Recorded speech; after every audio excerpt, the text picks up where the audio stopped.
We're live.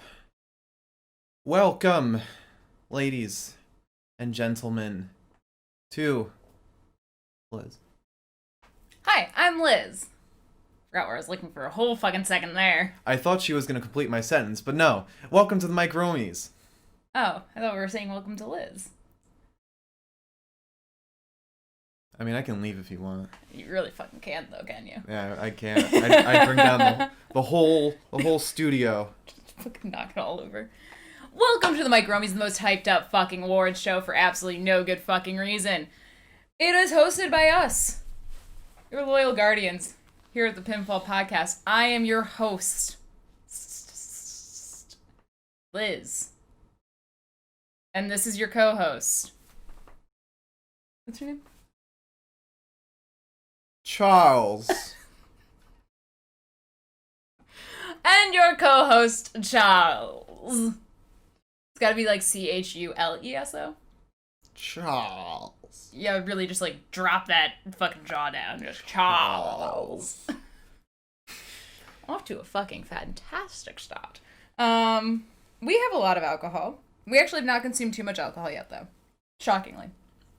It's very weird not having myself to fucking look at, though. I don't really know where the fuck to look. The camera. Normally, whenever we do these podcasts, I'm always looking at myself in the Discord call. Well, I do too. So Aww, you're not alone. Great. But the camera's where we want to look. Hi. Okay. So I'm seeing someone posted in the chat, and I'm not getting on my phone. So It might be slow. It might be, but I want to open it up on the Twitch app. If you can't tell, we literally have never done this before. There's a reason this is the first annual. First annual for a lot of what's happening right now. Considering it took us since like 3 p.m. to set this all up. Yes. Also, because I don't have, I'm not signed in on my Twitch on my phone. So, whoever's a mod in the chat, please ban any ne'er-do-wells. Ban me. Yes, ban Liz. So, in case you didn't know, the Mike Romies is our end-of-year podcast awarding and shaming the best and worst that WWE had to offer in 2020. Yes. The end of the year podcast at the top of the fucking year. What a way to ring it in. Oh, yeah. And 2020 was a fucking nightmare. So, we have more than plenty to discuss tonight. Do you want me to pull up the thing on this thing? No, I got it. You got it? Yeah. Okay. Alright. So, I mean, do you want to... I mean, it's weird. I don't have, like, a fucking sign to change right now. So, do you want to bop on in? I was thinking of making index cards, too, for this, and I'm really pissed off that I didn't. That's fine. We'll vibe with it. I just want everyone to know that this show will devolve into something much worse. I'm glad we're not experiencing any technical difficulties that I know of. I can barely see the monitor from here. We have about 20 cans of alcohol right now. And we've lost Mark. I can't... Oh, Mike. Yes, Mike. Mike! I am Peter Parker. Thank you. Oh. You're going to want to pull that up on the fucking laptop or something. You're not going to see anything on there. What? The chat? Yeah. That was from when we started. Oh, well, because you signed it. Mm-hmm. I know how Twitch fucking works. So, do you want to start? We've got 31 fucking categories to get through. Actually, we have much more than 31. We have 38 fucking categories to get through. Oh boy. Okay. It was 31 before Mark had his say on anything. Can you pass me a beer? I can pass you a beer, sweetheart. A nice way to start. Okay. Well, I'm not opening this right away. Here, I'll open it. Okay. See, that's how you do it. Mike said he feels drunk just watching us. Yeah, you should. I have a whole party bag full of just Budweiser and White Claw. Which I bought 2 12-packs for New Year's and then 1 box of White Claw for New Year's, and somehow we have a lot of that left. I don't really know. Well, we were drinking liquor on New Year's, I guess. We were, yeah. That was a mistake. And it's all in a Christmas gift bag, too. From my dear friend Sarah. It says, "Oh, what fun" on the side of it, and I thought that was perfect for the moment. Welcome, Mylon. Welcome to the Mike Romies. Titties, can you do me a favor? Huge favor. It involves you buttoning up the neckline of my dress. Well, Welcome, Milam. okay. I hope that you were expecting exactly this when you first signed in. I don't know why you wanted that, because nobody's gonna be seeing you from behind. I know, but it makes me feel complete. Okay. So, shall we get started with our categories? Let's get started with our categories. Now, actually, do you want to open up the chat on the laptop while... Do I want to open up the chat on the laptop like I just suggested I we do? thought you were suggesting opening the rankings on your laptop. But the chat would be very helpful, so that way we can both see it. I don't know what's happening right now. I want you to get into the bottom 20 here, babe. Let me open up the chat. Alright. In the meantime, this is...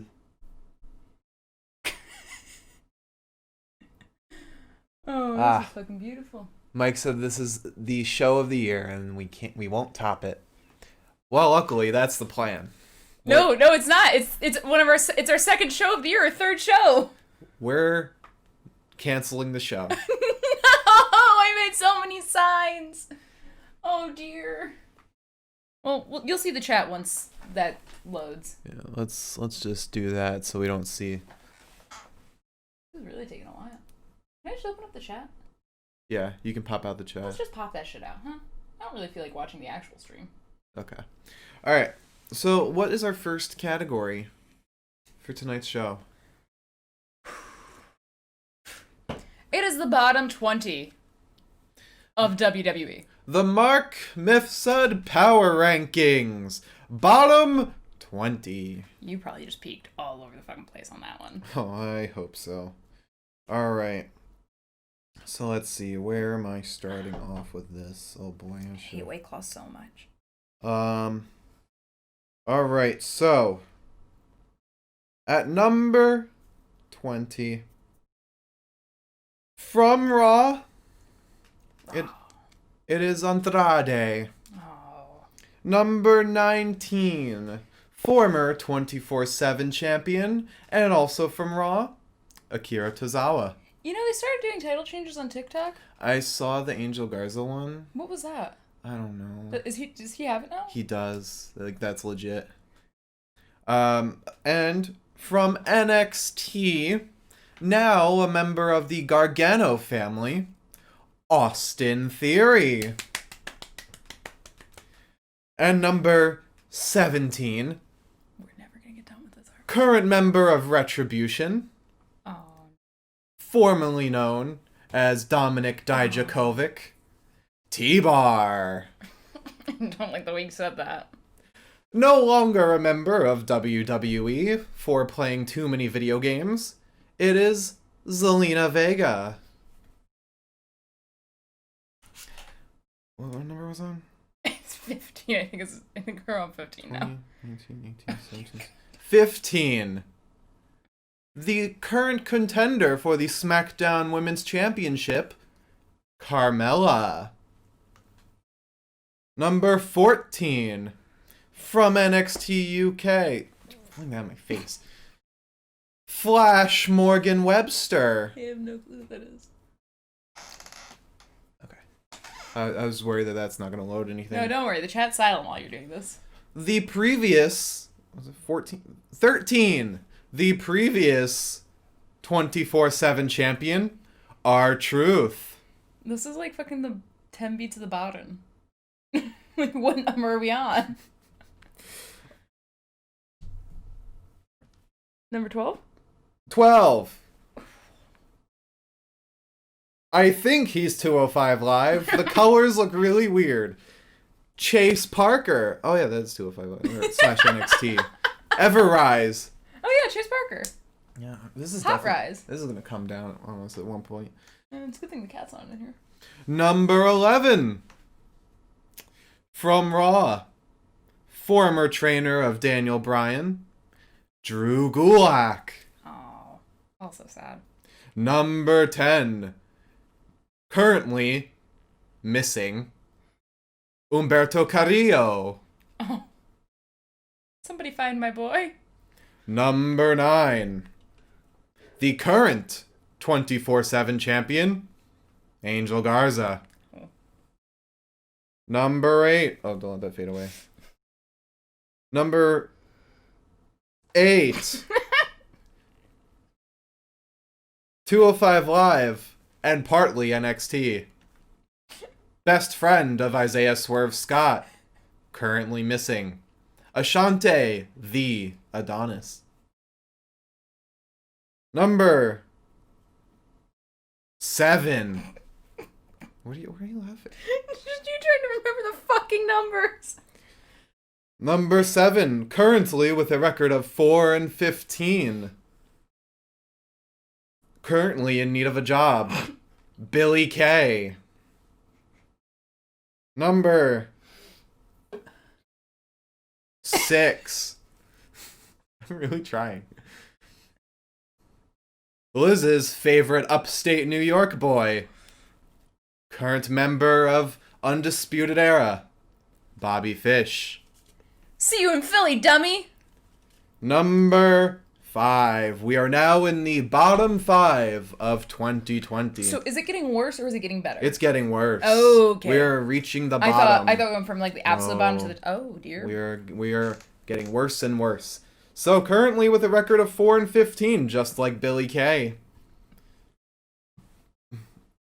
Current member of the Dirty Dogs. No. Robert Roode. Oh, that's not glorious. So glorious. Oh, I stole your joke before you got it out. Also, Milam says that he hopes this list never ends, and I cannot tell you how much I don't agree with that sentiment. There's another half. We have the top 10 to get through. There's so many lists. So, number 4, with a record of 10-28. He is Mr. Hollywood, Mr. USA, The Miz. Oh, okay. I'll take that. Number 3, with a record of 4-24. She deserves better, but does she? She's from SmackDown. Oh, no. Natalya. Oh, okay. Number 2, the other member of the Dirty Dogs. Oh, no. With a record of 9-25. Dolph Ziggler. And the worst wrestler of 2020. Currently with a record of 6-25. We do think he deserves better, but he currently is the reigning King of the Ring. Aww. Mr. King Corbin. That's the saddest news ever. It is. Oh my god. I'm so glad that you got through that list. You only made me laugh once. Well, I'm just gonna keep trying then, huh? Oh, God. Alright. Well, that's a sad fucking list. Yeah, and there's more sadness to come, so, what's up next? The next category is Best Tag Team. You will get both our opinion and the opinion of the stats. So the numbers. I don't know what the numbers fucking say. Mark, would you like to hear the nominees? No. Okay. I'm just gonna... I don't know where the fuck you're gonna go. I'm just closing out the podcast. Over the light. Yes, you did. Now, do you want to hear the nominees? Yeah, there's only so many times I can do that bit. I know. There's only so many directions you can go, too. It's one. Your nominees for Best Tag Team, as per our opinion. For Raw. You ready for some more sad news? The fucking New Day. Broke my fucking heart this year. That's for fucking sure. Yeah. For SmackDown, we chose... not who you would fucking expect. Sorry. Cesaro and Shinsuke. And for NXT, we chose the literal only realistic option. Undisputed Era. Mark, what did the stats say? According to last year's bookings and stats, the tag team of the year is the Street Profits, who are currently not nominated. Yes. Indeed it is. And for whatever reason, while we had no internet and no cell service, for probably a good reason though, Mark and And I chose as our winner for best tag team, parentheses, opinion. Well, you gotta say, the Mike Romy goes to... Oh, sorry. Fuck. The Mike Romy for best tag team, opinion. You just say... Opinion. You don't have to say opinion. Goes to the New Day. They lost enough this year. They lost enough. Those poor fucks. And they're gonna lose more. Yeah. It's just gonna get sadder, isn't it? Alright. What's up next? Next we have best one-off tag team. Would you like me to read the nominees, Mark? Yeah. Yeah? Do you want to pull it up while I'm reading the nominees? That's what I'm trying to do. I'm Okay. trying to find it. Just search Mike Romies. There you go. Well, you got it open. Why don't you read the nominees? Oh. Okay. I Okay. just spoke. The best one-off tag team. The nominees are Drew McIntyre and R-Truth, Aleister Black and Humberto Carrillo, Shotzi Blackheart and Rhea Ripley, Drew McIntyre and the Street Profits. That got everywhere.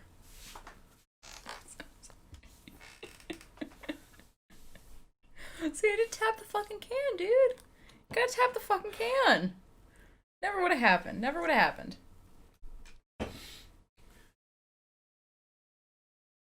So the winner... You did not read all the fucking nominees. That was all the nominees. Oh, did you? There were only 4. Oh, man, my head fucking broke off there. The Mike Romy goes to...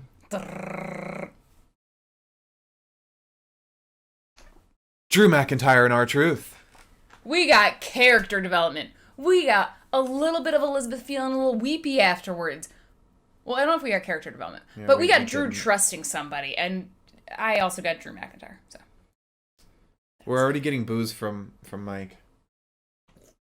Mike, start your own fucking awards show. Mike, you're a mod. You have to set a good example. No, actually, Mike, from my personal opinion, from the deepest parts of my heart, please set the worst example possible. That's what I want for my mods. I'm also, like, acting like a fucking moth here, and instead of, like, looking at the camera, I keep looking past it into the fucking light. Why? I don't know. My eyes are fucking just all wonky right now. So, Let's move on to my favorite category now. Shall we? Shall we move on to my favorite category? This is your favorite category? Well, it's one of the ones I came up with, and therefore it's one of my favorites. That's the same one. Yeah. Why is that your favorite? Because I like the winner of it. So, this category we decided to split up because I felt bad giving it to who I wanted to give it to. So, does one person get the mic and one person gets the roam? Yeah. Getting the roam is definitely better. The ass? I mean, you could either have, like, the lovely little face or you could have the booty. But you could be a mic, or you could be a roam. No offense, Mike. But it's the Romy. It's the Mike Romy. So one half is Mike and the other half is Romy. Romy's still better. Because Kevin Owens called Roman Romy. We also could call, I mean, his real name is Austin Romero. So we could say one half is Austin, the other half is Romero. This is a lot of thinking right now. Yeah, I know. Let's just get to the winner. Or nominees, whatever. So we decided to split this up into 2 categories because there's a lot of male refs and a lot of... No, actually, there's 2 lady refs. So we decided to do the category of best ref, and this was a totally fucking biased choice for me. However, our nominees are as follows. Eddie Orengo, who definitely did a fucking video halfway through this year doing a lovely little dance to Drew McIntyre's song. I think he may have just been twerking, honestly. I don't know if it was a full-on dance. And Drew McIntyre responded and said, "Should I be scared?" And I said, Eddie. Jessica Carr. My favorite, John Cone. Alright, you've already... Yeah, let me get through the fucking nominees. Okay. Thank you. Charles Robinson. Never forget the time that he flopped out of the fucking ring like a goldfish out of goddamn water. My god, boy. Yeah. We had Zombie Ref, whose name I did not look up. I just wrote down Zombie Ref and told myself that I would look it up later. I did not. Okay. Spider.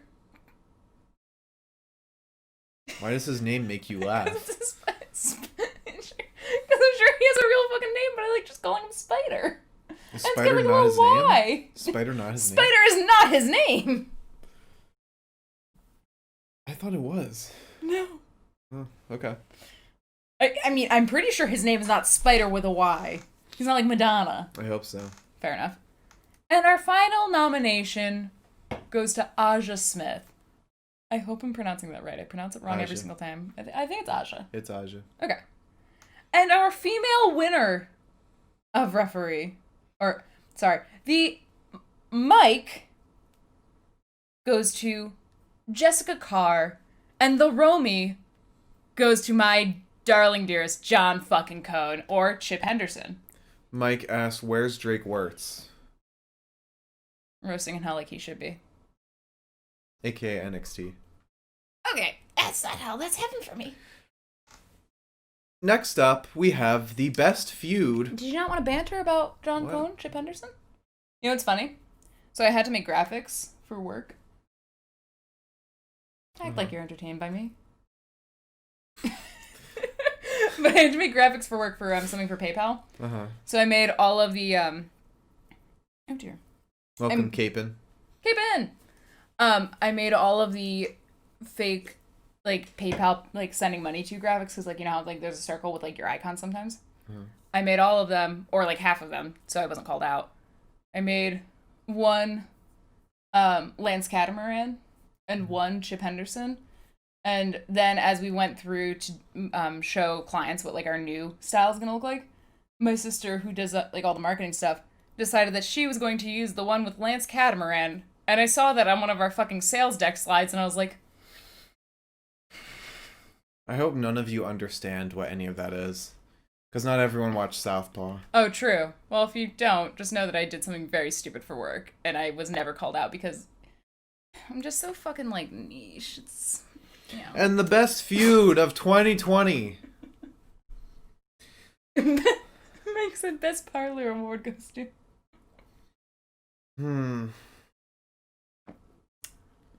God, I'm barreling through these beers. This is probably going to be a problem. So, the best feud of 2020. Our nominees are Drew McIntyre and Randy Orton, Sonya Deville and Mandy Rose. You wrote Roe and Jay, and I was so confused. Roman Reigns and Jey Uso, Bayley and Sasha Banks, Cameron Grimes and Dexter Lumis. I really never kind of assumed that you would be reading these. You just wrote Cam and Dexy. It's my little pet names for him, Cam and Dexy. My mind went to Carmella, and I was like, really? No, Cam. Cambone. Campbell Soup. And lastly, Rhea Ripley and Io Shirai. And the Mike Romy goes to Roman Reigns and Jey Uso. The first half. I'm getting tired. Well, I mean, now it's not a feud anymore. True, actually you're right. The feud part was good. The feud gets the award. I genuinely thought last night at SmackDown, the way that Jey was fucking looking at him, I genuinely thought that Jey was gonna fucking turn on him with those fucking chains on like his arms. I was like, because he was like, he was straight up looking at him like, and I was like, huh, Jay's so tired, and in the back of my head I was like, he's gonna fucking kill him. And then that didn't happen. I was like, oh. I didn't think that whatsoever. Yeah. Mike wanted Sonya. Mike, to be fair, I kind of just thought we were never getting Sonya back, so I didn't choose that. And now, we return to the Mark Mifsud Power Rankings. Oh, dear God. Oh, well, no, this is quick. For the most matches of 2020, the wrestler who worked their heart out, whether good or bad, goes to with 47 matches, Asuka. I for sure thought it would be Andrade or Angel, but no, it's Asuka. You know what's crazy? What? 47 matches? That means she didn't have a match 5 weeks this year. Yeah. Well, technically she had 2 matches at SummerSlam, but that still. And there was that whole point where, like, we never saw her on TV at all. Yeah. And it's just a lot of matches. Next up, the most wins of 2020. Milam's happy about that.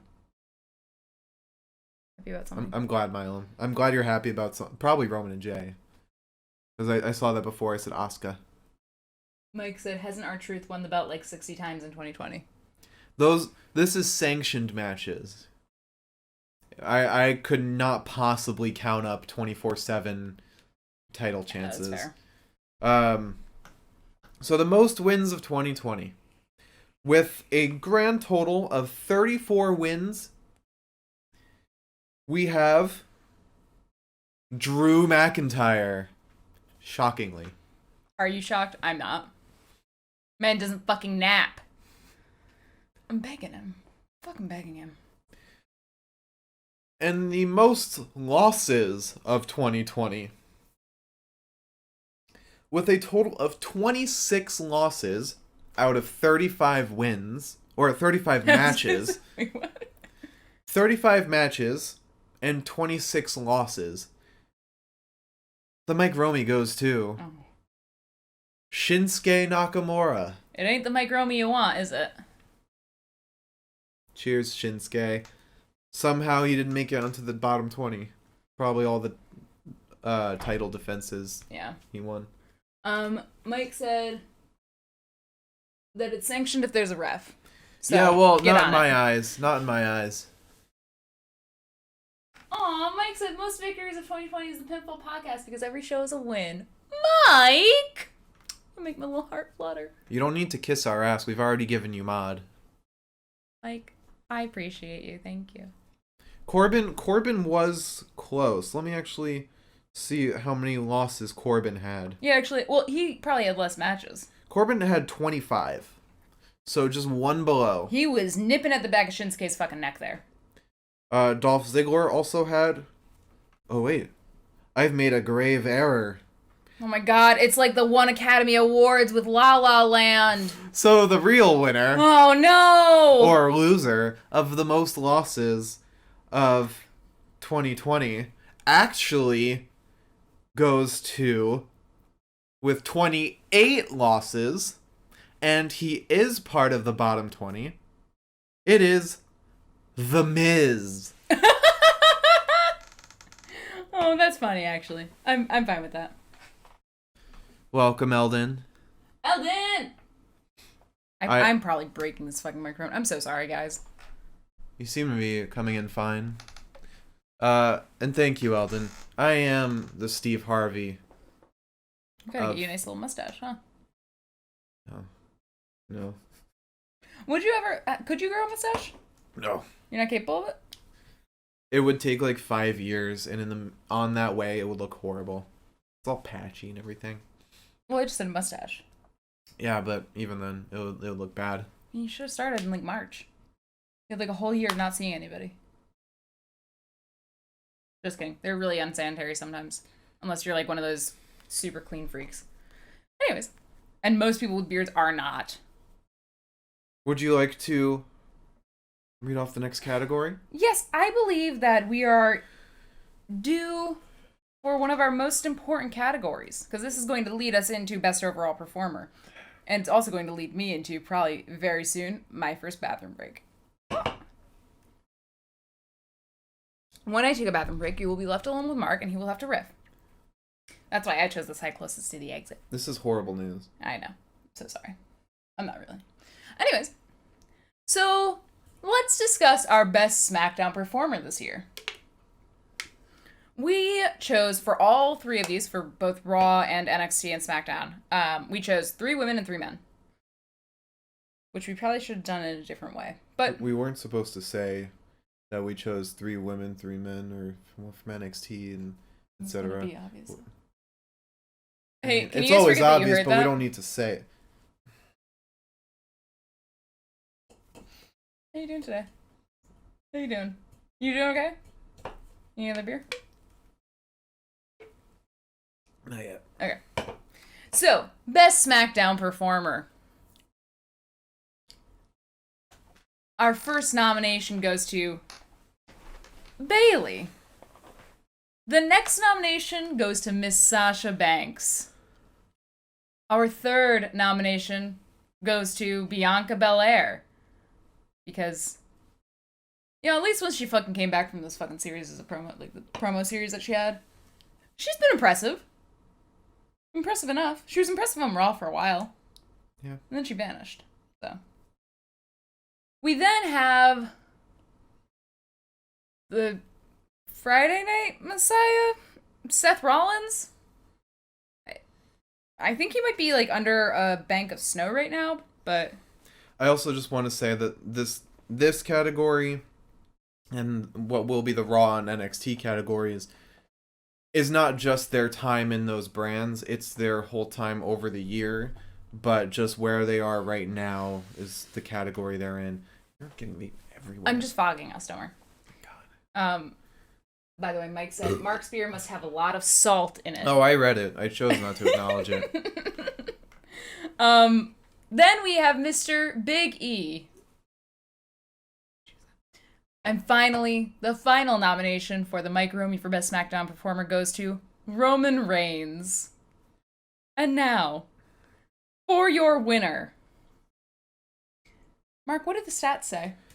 The best performing SmackDown wrestler, current SmackDown wrestler, is Mr. Angelo Dawkins of the Street Profits.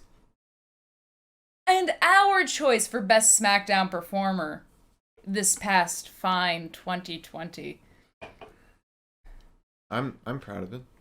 Oh, no, the past 20, the Psy was for 2020. Not for our choice. Oh. Yeah, no. Our choice, however, was Ding Dong Hello, Miss Bailey, which I feel like she should have a last name. I feel like I've just cut myself off there. Bailey.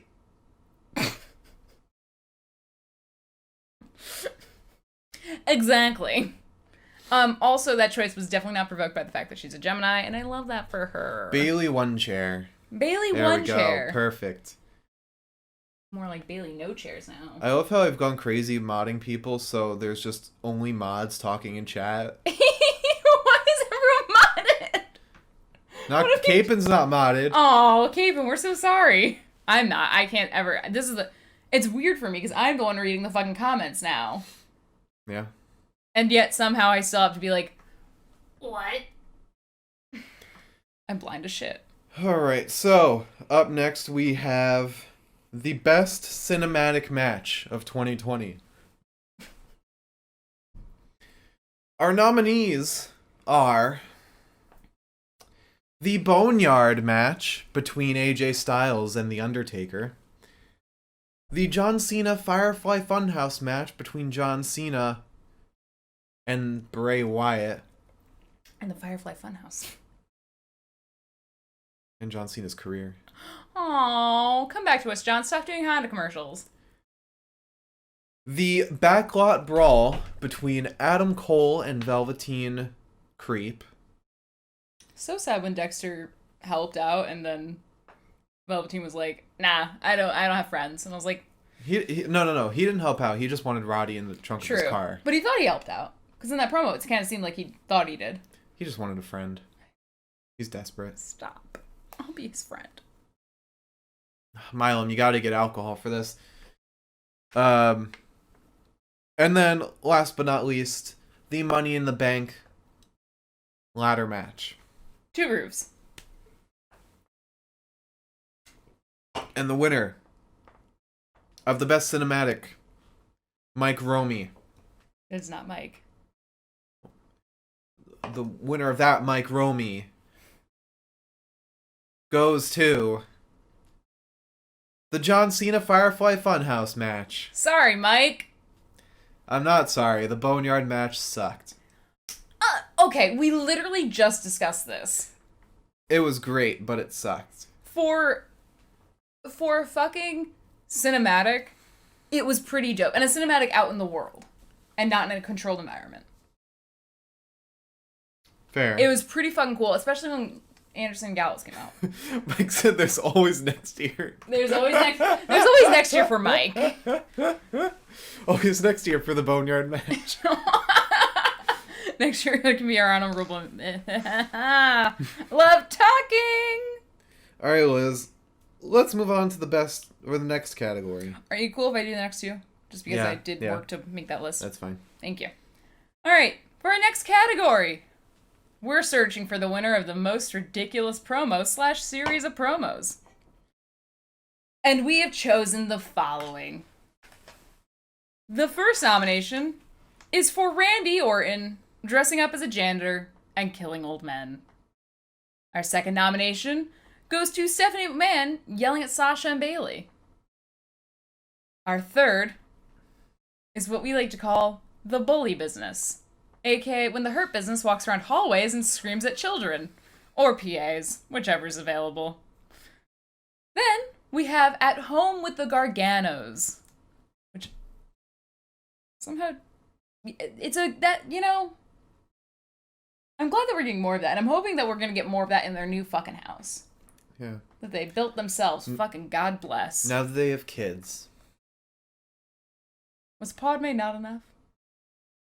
Padme is more mature than the current kids. True.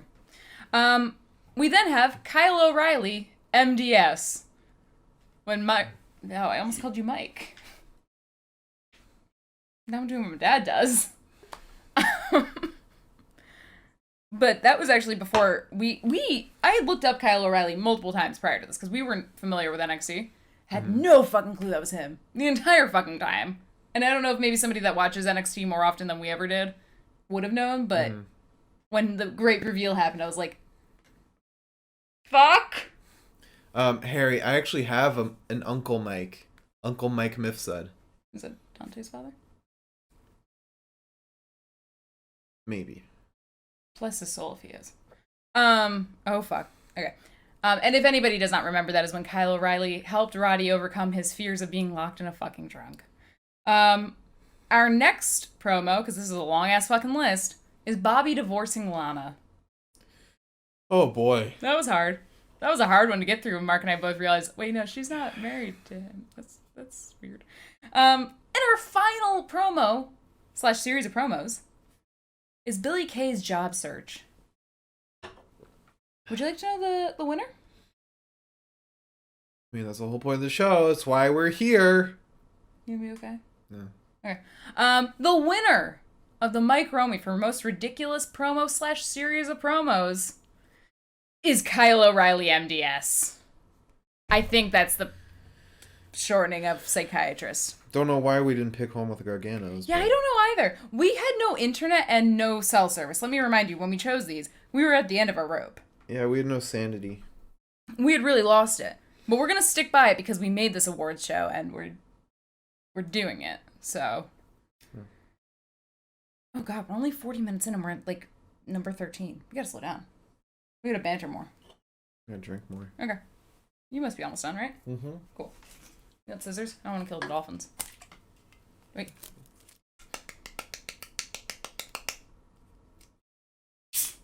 There you go. Cracked. Just for you. Crack just for me? Cracked just for you. Hell it's like yeah. a little egg. A little alcohol egg. Oh, that's kind of weird. Alcohol egg.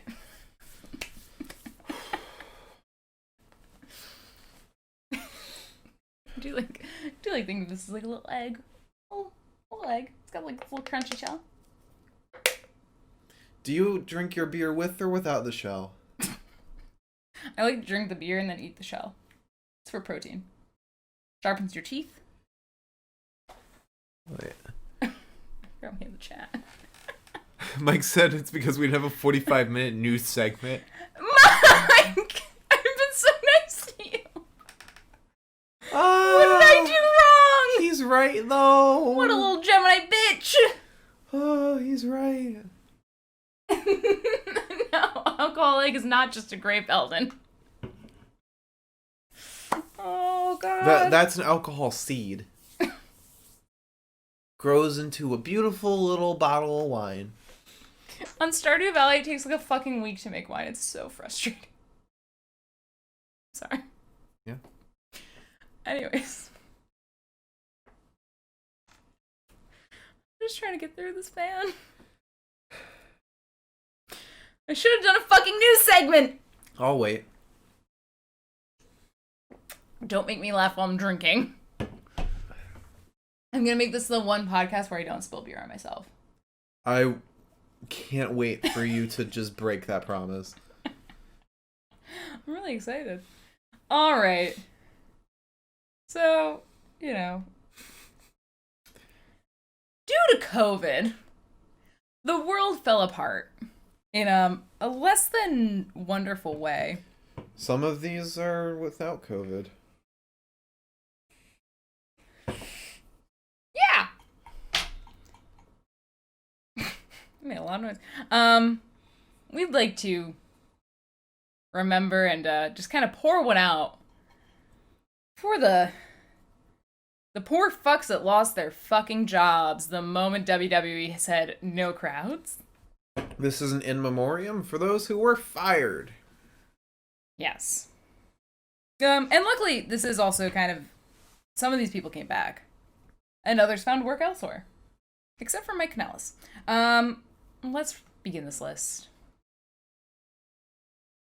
This year, we lost due to COVID and firing and Vince McMahon being a surly bastard. Kurt Angle. But at least we have Kurt Angle Jr. True. Chad Gable. Also, I'm sure I think Kurt Angle is part of WWE again. If I'm not mistaken. Is he? I think so. Then why is he on the list? Because these are people that were fired in the beginning of the year. Okay. I included people that were brought back, as you will see in about one person. Rusev, who won't shut up about being fired. Was he released this year? Yes, he was. Yes, he was. And you would think that it was last week, judging by the way he fucking talks and talks and talks and talks and talks. But that aside. Drake Maverick. What? Yeah, Drake Maverick was fired, and then he was brought back. That's why he was legit crying when Triple H handed him that fucking contract. Oh. Because he thought it was over for him. Kurt Hawkins, Carl Anderson, Luke Gallows, Heath Slater, except for that one time. Did you miss Zack Ryder? No, I mentioned Zack Ryder. Oh. I think I mentioned Zack Ryder. No, yeah, you didn't mention Zack Oh, Ryder. we stopped at Kurt Angle. Yeah. In my head I said Zack Ryder, but Zack Ryder, who's been doing just fucking fine, I think, at AEW. Oh, yeah. Well, Zelina Vega. Soldier. Eric Young. Rowan. No Way Jose. Sarah Logan. Mike Chioda? Yeah, Chioda. Chioda. I just remember there was a band called Kyotos or something like that. It was spelled almost exactly the same.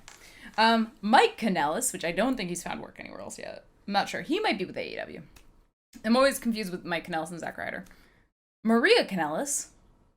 EC3, who God only fucking knows what he's doing right now. Didn't he get COVID or something? I think he did, but I'm not sure. Or his family member got COVID? Yeah, he vanished from Impact, but so did 90% of Impact. So. Aiden English. Leo Rush. Primo. Epico. Lance Storm. Mike Rotunda. Sarah Stock. Dave Finlay. Hurricane Helms. Pat Buck. Sean Davari. Scott Armstrong. And Lance Storm. Luckily, some of these people have been brought back, and as is done in Hollywood, this probably does not list every single person that was released. I know it does not, because I definitely missed a couple people. Wasn't Matt Hardy released this year? Or I thought Matt Hardy fucking left. I know Matt Hardy had a match in 2020. Because he's on the rankings. Let's see, brother. Let's see. Professional wrestling. No, professional wrestling. Mike said he thinks his contract expired. Yeah, because some people just didn't resign. Right. And I think that's got a lot to do with AEW. Right. Because I think a lot of people saw what was happening at AEW and they were like, hey, it's like the same fucking thing, except it's not run by a fucking lunatic. Vibes. And then I had to spend the first 2 months of our podcast saying, no, WWE is not nearly as bad as AEW makes it out to be. And then Zelina Vega got fired, and I said, never mind. I take it all back. He joined AEW 2020. In March, he announced his departure from WWE through YouTube. And I don't think it really says... Oh, his contract did expire. Thank you. And now we move on to the best performer in the Raw brand. Our nominees for the best performer in Raw, Mike Romy. Vape for my face. Are Charlotte Flair, Shayna Baszler, Drew McIntyre, Bray Wyatt, Alexa Bliss, and Randy Orton. Now, talking just stats, the winner is Drew McIntyre. But our pick for the Mike Romy of the best Raw performer is also Drew McIntyre. He always wins. It's always his week. Mark, I think this is where I leave you so I can go to the bathroom. I'll do like the next three. No, you won't. Yeah, I can do. But this is one of my favorite but ones. No, I can do it. But you shouldn't. Well, I can, but I can. Please. I can. But no. And for the next category. God, please don't. Please don't. I'm begging you. I'll be really quick peeing. So quick. Just riff. I'm gonna try and chug this beer real quick. Oh, I didn't want you to make it sad. I hope that everybody can see my dress just absolutely stuck to the back of my ass. Oh, God. That's it. That's all I can chug. Wow. Post this? Can the next category be the best Demi moment of Raw in 2020? I don't remember anything that Demi was involved in. All those moments were just completely in one ear, right out the other. Yeah, I know. Unleash the Beast. Speedrun the awards. Yeah. I shouldn't I? I could just get through all of them, and Liz would never would be none the wiser. Could have promo. I could. I very well could. I've had some beer in me. I could just say fuck Weeby Villain, and then I'll come for Don Pokemon. But now is not the time, and I have my sunglasses on.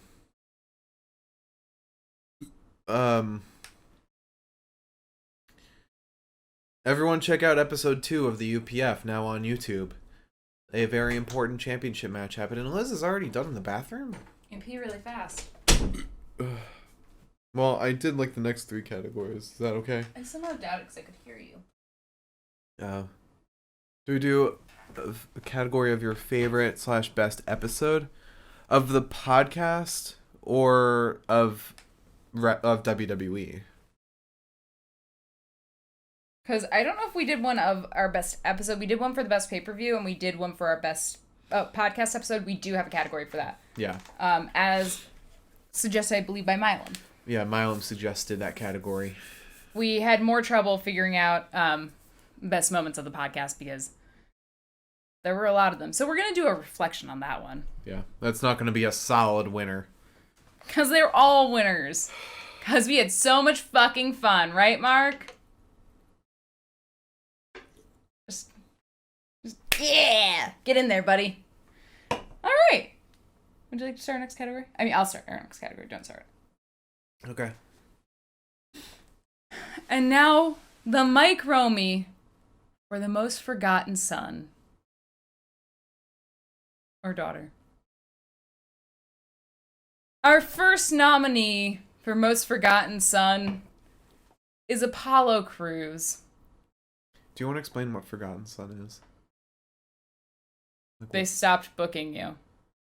Sitting at catering. People who are completely forgotten by Vince McMahon. People that if you didn't know they were fucking on the brand in the first place, you would have not known that they were on the brand in the first place. Yeah. And now... No, Harry. Not Apollo Creed. Him too. Mercedes Martinez. Humberto Carrillo. Carrillo. That too. Andrade. Andrade. You're gonna fucking do that one. Aaliyah. Aaliyah. Nope.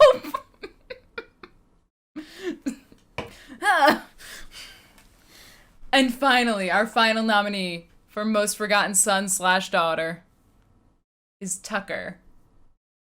Tucker. I was really hoping you would do it. And the winner for the most forgotten son / daughter There's got to be a mistake here. is Aleister Black. See, you forgot him too.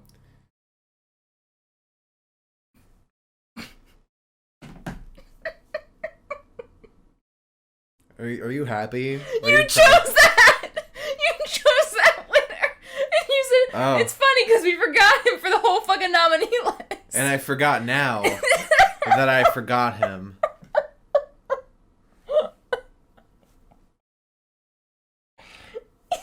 It was your idea!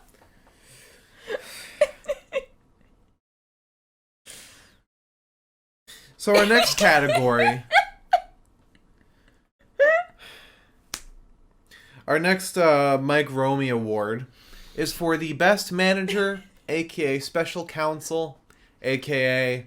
that son of a bitch on the outside of the ring. Mm. Our nominees are Robert Stone, Paul Heyman, Zelina Vega. God, may rest her soul. You can't do that right now. Oh, okay. Malcolm Bivens. Oh. He's back. Boy. He's back. And Sami Zayn. Oh, my boy. Remember when he was a manager? And our winner of the Best Manager Mike Romy Award goes to... I'm sorry, Mike. It's Paul Heyman. Mike just wants Aaliyah to win somehow. I know he does. I know. If only Aaliyah was on TV anymore. Mark, do you want to take on this next category? Oh, I will. So the next Mike Romy is a special one. This category is the person Liz wanted to fight the most this year. Corey Graves, you still got like an hour. I'm giving you an hour. And the nominees are, like she said, Corey Graves, Matt Riddle, Brendan Vink. That little bitch stole my last name. Sort of. Bastard. I almost read Malcolm Bivens. Oh, no. Seth Rollins, and Drew McIntyre. Those both make sense. And the Mike Romy goes to Corey Graves, with an honorable mention, I guess, for Brendan Vink.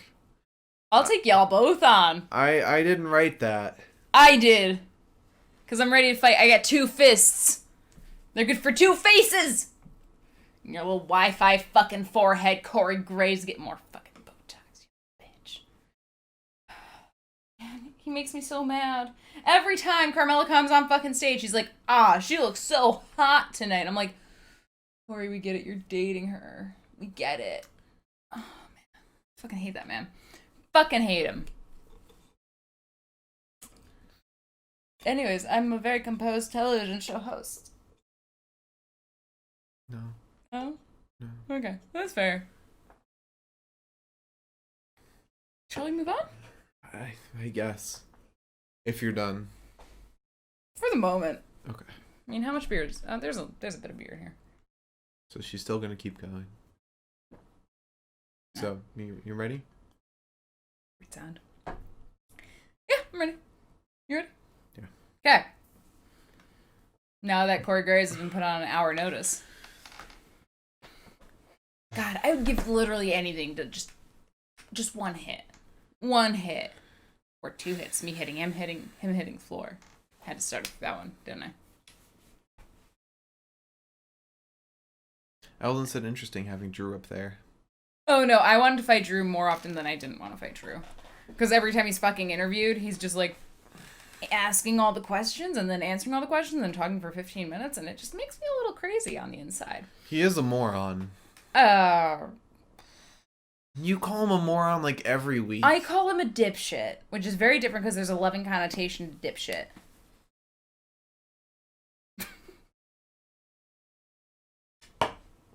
All right, let's keep moving on. What's your next category? Our next category, outside of how many times I've wanted to fucking just deck Mr. Graves. We're past that. Never past it though, am I? Category. Never past it. We're on the next one now. All right, I'm gonna read it. No. Best NXT Performer. And our nominees are as follows. Rhea Ripley. Would love for her to fucking rip my arms out of my fucking torso. All right. I'll shuffle this around. Dexter Lumis. Io Shirai. Finn Balor. Candice LeRae. And our final nominee for Best NXT Performer was Mr.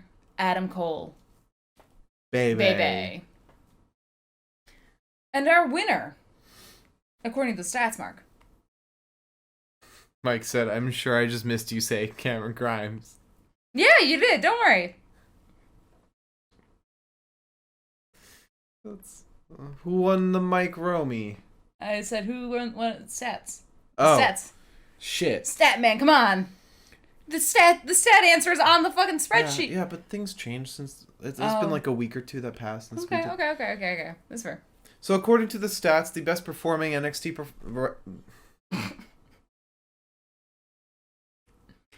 So according to the stats, the best NXT performer is Io Shirai. Just kidding, it's Cameron Grimes. Cameron Grimes is always on top. To the moon! It sounded like your voice almost cracked there. Oh no, not even close. It was just whatever was happening in your throat sounded like slightly like what maybe like 16-year-old Mark Cameron would have Oh no, like. my throat closes up every time I say that. I can't breathe for the moments I say to the moon. Funny enough, every time you do it on my audio, you completely just duck out. It's awesome. I get and then it's just you gesturing and I'm like, it's because every time I say that, I am one step closer to death. Ah. Yeah. I enter a new plane. So are you like, the more you say it though, are you like ascending kind of? No. I'm descending. Oh no. I do like that, like with the ugly sweater beers. Like, we got 4 of the white ones and 3 of the red ones in this pack. And the last one was 3 red and 3 white. Mm-hmm. I like that they just did not fucking care to, like, balance that shit out or anything. Mm-hmm. They're just like, it doesn't fucking matter. It's a beer. So you're going to say the winner or what? Oh, yeah. I didn't realize we were still waiting on that. And the winner for the Mike Romy for Best NXT Performer is Adam Cole, baby. Yeah. Adam Cole. Baby. Bebe, who currently is 10-5. Actually, a much better record than I thought he'd have. I thought he'd be much worse, along with the other guys in Undisputed Era. Because all of them are ranked very low. Oh, so he's had 15 matches? He said 15. Maybe is it 15 or 16? He said 15. So that's why NXT is good. Because we haven't seen it nearly as much as like we've seen anybody else on the main roster. Yeah. Just want to say, every member of Undisputed Era besides Adam Cole is double F tier. Oh wow. Yeah. Also, Milam, that is because we had the cat in here while we were setting up, and she thought that she could go through the green screen to get out. So we could not keep her in here in hopes that she would be one less likelihood of this falling back on us. Also, the stands holding up the green screen are one nudge away from collapsing. And she decided that she was going to walk through the bottom of the tripod, not around it, but like through the actual legs of it, where there's, for at least this one, there's a second set of legs, kind of like adding that traction. She decided to walk through the whole fucking thing. I also want everyone to know it's not a tripod holding it up. I don't want anyone to think I'm a fucking amateur.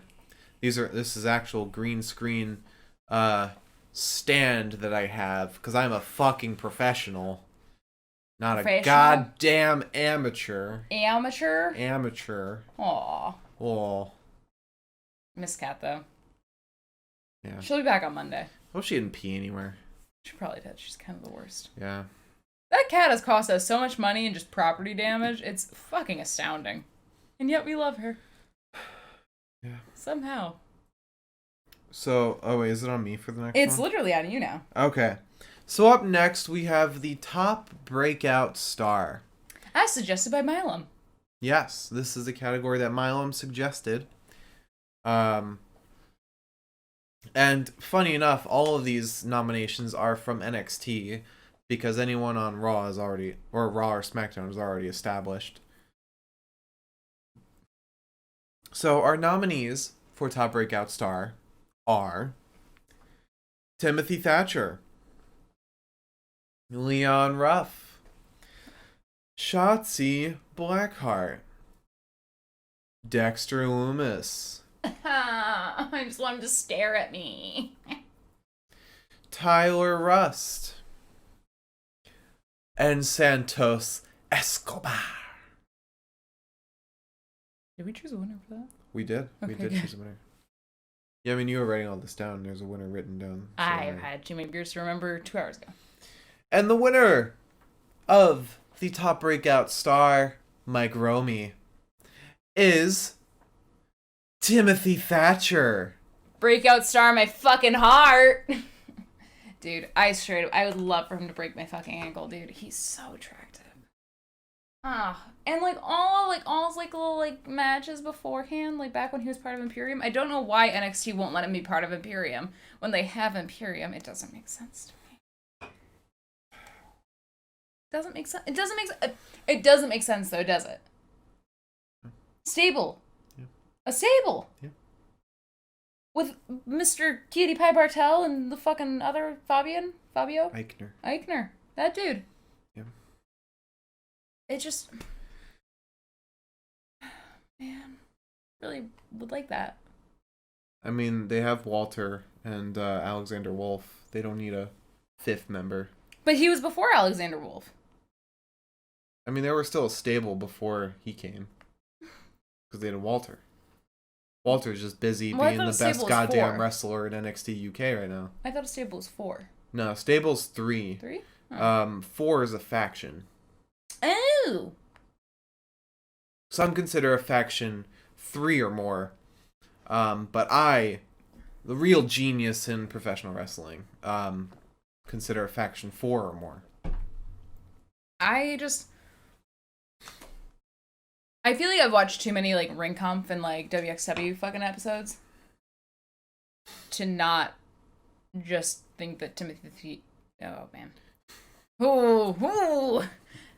To not think that Timothy needs to be back with Imperium. Because he has the same fucking mentality as he's always had. He does not need to be an Imperium. That makes no sense. Why does it? It makes so much sense. They were together before. Imperium is European. What? He was actually built from London for a while, which was very weird. That makes no sense. I know. I'm not saying it does. He's perfectly fine in the Thatch as Thatch can. He is so angry. That's true. He is very angry. We wouldn't have Tyler Rust if it wasn't for him. But we also wouldn't have Reggie. The sommelier. No. Reggie was never... No, he was. He got his ass beat by Timmy. Multiple times. Oh, really? Yeah, he was part of Thatch Thatch Scan. Or Tim Tam Thatch Thatch Arms and Muscles Ready for the Match, unsanctioned murder time. I almost had that. I almost had the whole fucking thing. Oh. God. My brain can only remember so much, and we got to Match, and we were done. Yeah. All right, Liz, you want to give us the next category? I straight up forgot that we were doing a podcast. We're not just doing a podcast. We're doing the Mike Romies, baby! You let me finish. Oh, sorry. I was going to say, the goddamn Mike Romies. That too. Oh, no. Alright. I'm not proud of this. Yeah. By any means. And I'm not proud of the next fucking category either. Please understand that means Drew McIntyre. That's how I write his name in all of my I had notes. no clue you made this category. I did. I don't know if we meant to keep it or not, but I made it. There's 3... You have a category with 3 nominations. You let me do it! I you had sat no next idea. To me. You sat next to me the entire time. I asked you for advice on the nominees for this category. This is a horrible category. I hope you know that. I didn't make it. I hope you know that this is an awful category. It's your fault. You signed off on it, dude. How are you gonna be the fucking commissioner here? You are the host. I am just the co-host. I am the Andy Richter to your fucking Conan O'Brien. Well, that means I'm like 6'5". Sick. I don't think that's what that means. It does. Anywho, for all who are watching, I just want you to know that you pretty much got you're basically getting the fucking what was it? Fucking Backlash podcast, but in a much more contained form. Can I have a 4th beer? Are we counting them now? Yeah. You can have a 4th beer. You want to call this your 5th beer? Why? It was a joke because you said numbers. My 10th beer. There you go. 10th beer. I like that you held it away from yourself but kept the mouth towards your face. Well, no, I held it up so that if it sprayed into my face, everyone would see it. Oh, good. Because I'm not embarrassed of being embarrassed. Okay. Anywho. The Mike Romy for the best Randy Orton punt. I hope you know that I'm not reading the next one. That's all you. Oh, so sad. I'll take it though. Our first nominee for best Randy Orton punt is Edge. The second one is Christian. Our third nominee is Mr. Drew McIntyre himself. Our fourth, and perhaps our saddest, was Ric Flair. Thank you for cutting the lights on that one, by the way, WWE. Our fifth is Big Show, and our final nominee for the Mike Romy for Best Randy Orton Punt is Shawn Michaels. And now, the winner. Isn't that basically everyone who was punted? It was, yeah. That's why we made them all nominees. I hope we'll add Alexa Bliss to that count. I hope we add Alexa Bliss to that I list. don't want her to get. I don't want her to get punted. I want her to get RKO'd. I want Ramblin' Rabbit to get punted. Dude, Ramblin' Rabbit got beheaded. Yeah. Is that not enough for you? No, he's got to get punted. All right, well. That's like death. Poor Ramblin' Rabbit. He's gone through so much this year. Anyways, we should have had a category for best Ramblin' Rabbit death. If we had been keeping note of all of them, we would have. Yeah. Anywho, the Mike Romy for best Randy Orton punt goes to, sadly, Mr. Ric Flair. Bless our souls. He grabbed him by the balls and then he fucking punted him, and it was the most wild fucking episode of my entire fucking life. We didn't even see the punt, but yet it's the best. Yeah, but we know it happened. Deep in our souls. Oh, man. So, Liz, are you ready to read this next category? Oh, yeah, this is still me. The worst category on the list? Most unnecessary Drew McIntyre match or promo. Oh, I do remember us going through this. Yes, because you helped me with it. Thank you. Why did I let you do this? We weren't even drunk at this point, dude. We weren't. We were just sad. Yeah. No Wi-Fi does something to a man.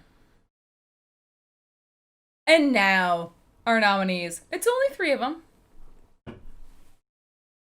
The first one is Drew asking and answering his own fucking questions. Which is every promo. It's every promo. However, this particular promo lasted about 15 fucking minutes of Charlie just trying to ask him one question. He said, oh, no. Let me take that. Takes the fucking microphone, asks himself all the questions. And I said, that's why we have interviewers, my sweet babe.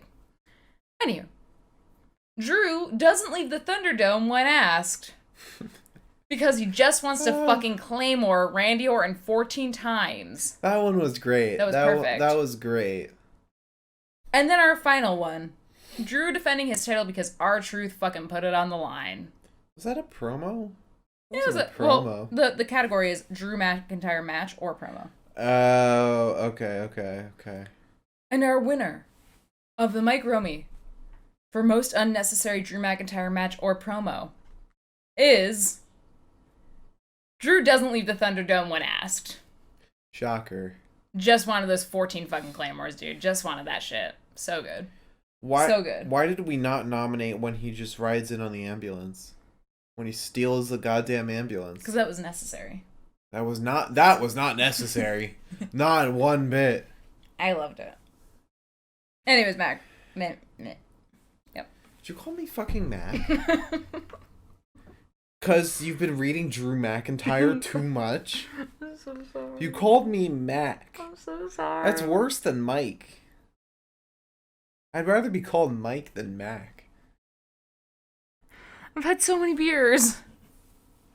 I'm so close to the fucking microphone now. I'm sorry. Just apologizing to everyone left and right, dude. Mike, I said I would prefer to be called Mike over Mac. Mac, to be fair, is not a bad name. Mac is actually a pretty decent name, but you gotta look like a Mac. If you don't look like a Mac, Mac sucks. I knew someone who was named Mac. Yeah, went to fucking high school with him. He sucked. He was not a Mac. I've never met a Mac. Really? Never. Not once. I met a Mick. I think I met a Mick. Not sure. I know Mick Foley. Speaking of Mick Foley, he has COVID. Oh wait, I read that in the last podcast. Yeah. Sad news. Hope he's doing better. Yeah. But if those chair shots can bring him down, then I don't see COVID doing it. Mac Myth said, "How dare you, Harry? How dare you?" I think that has a certain. Oh. Yeah. Mike. R.I.P. Mac Miller. Mark, Mac, and Mick. All with C's though. Now. I appreciate the lack of K's. I appreciate it. Thank you, Alden. I appreciate the lack of K's. True. Macklemore is still alive somehow. Is that you? Okay. No, the cat got him.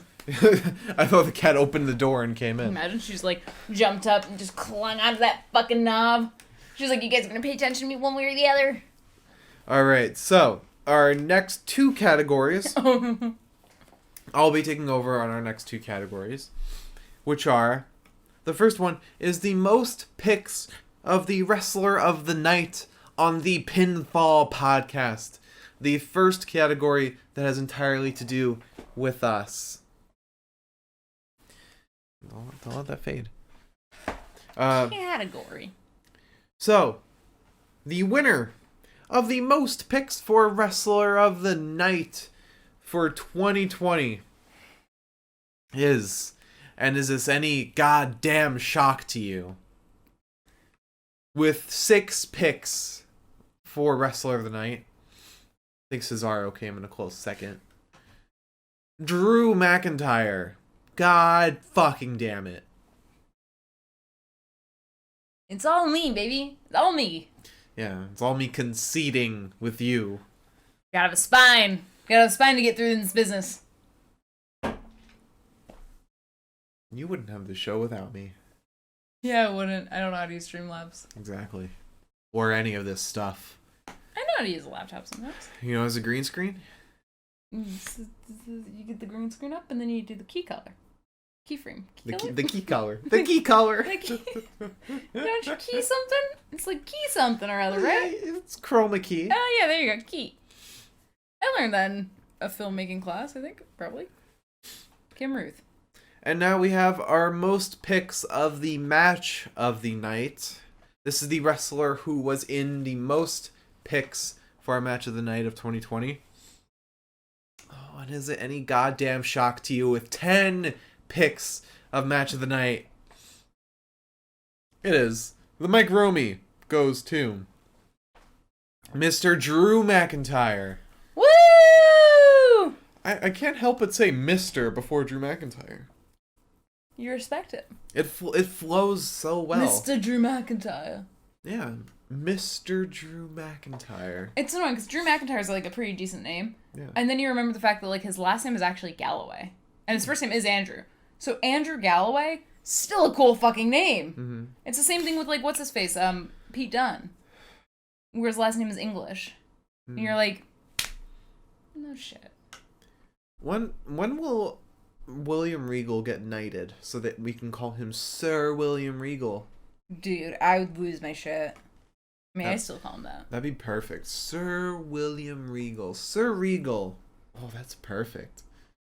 Why are you looking up Pete Dunne right now? Because I wanted to make sure that his last name was what it was, but it's actually Peter Thomas England. That's his full fucking name. It's England with a U, right? No, it's England. Like, I the country, hate that. England. I hate that. Okay. All right, Liz. So, would you like to move on to our next category? Category? Category? Category? Category?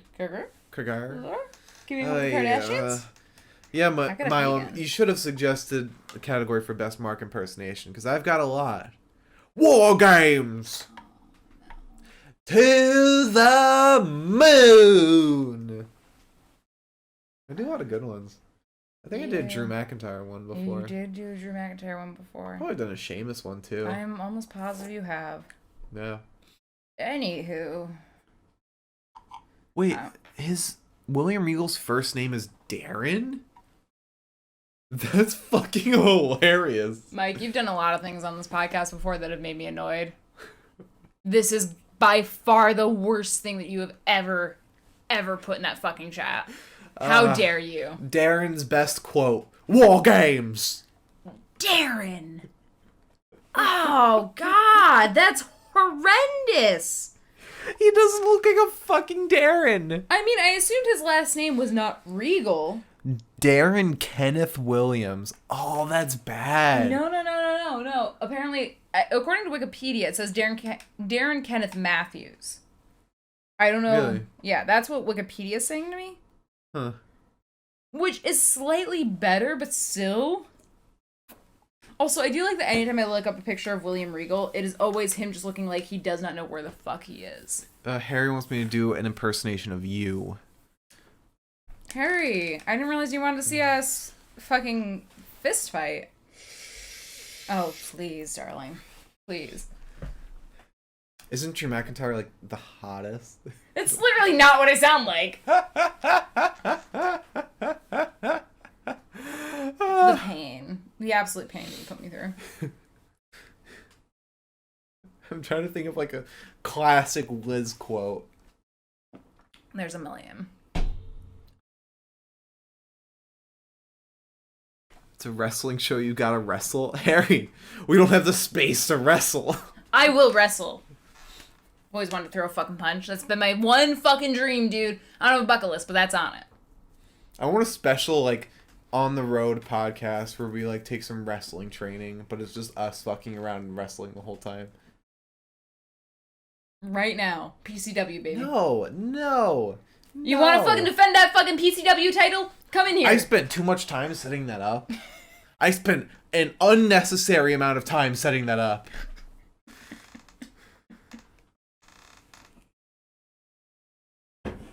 So are you, like, doing okay? When are you gonna read the next category? I was just waiting for the banter to be over. I also really had to pee again, so. I'll think of an impression I could do of you in the meantime.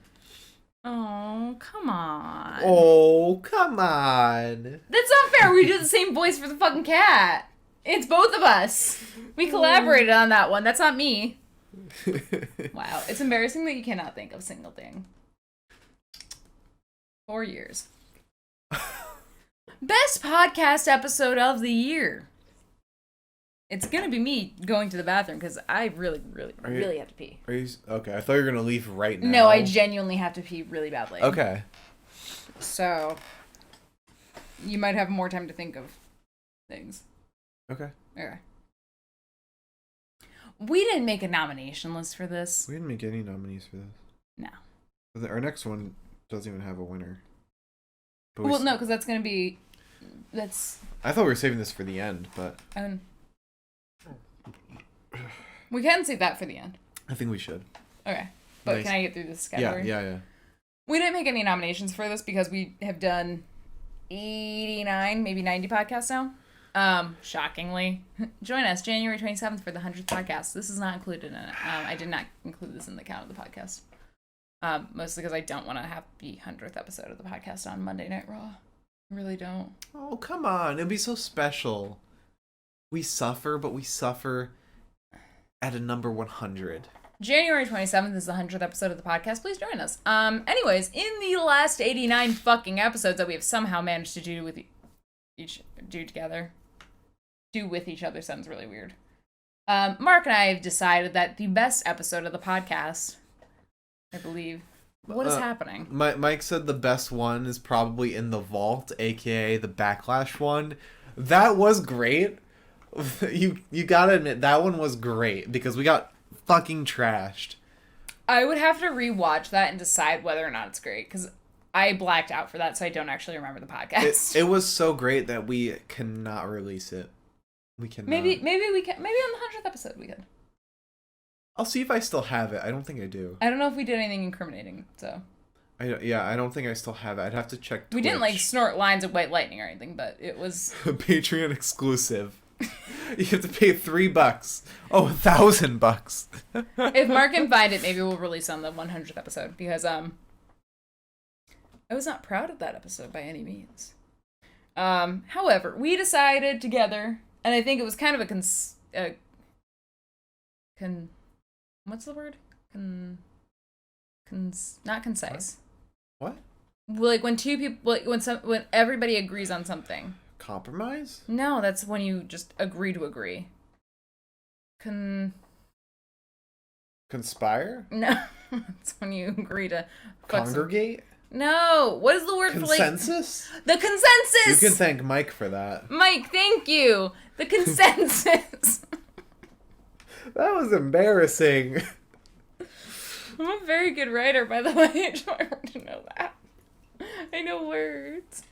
You are. You got a 1910 on your SATs. I got a 1910 on my SATs, guys. I got a 1910 on my SATs, guys. My only other friend that scored higher than me got a 1920, and I was really mad because I liked the 1920s. Anyways, the consensus for the best episode, I believe, and we kind of guessed on this because we could not go back and watch all of the episodes. I believe we agreed it was the TakeOver 31 episode. Yeah, the NXT TakeOver 31 episode. Who won the predictions for that? I think it was me. It was probably you because that was around the time that we started doing them live on the channel. Was that right before Survivor Series? I have literally no clue. If that was right before Survivor Series, then I definitely won because I remember I won one, and then I almost swept the entirety of Survivor Series. Yeah, that was a great one. That was when Kyle fought Finn. And we also look back, and that podcast was almost 4 hours long. So 3.5 hours long. That's usually a sign that we really enjoyed the podcast. Or Liz had a massive fucking news segment, but also fair. It was a pay-per-view, so there were no news. True. And I mean, for the most part, all of our NXT episodes are usually up there in our favorite episodes, I think. I do want to give a shout out to the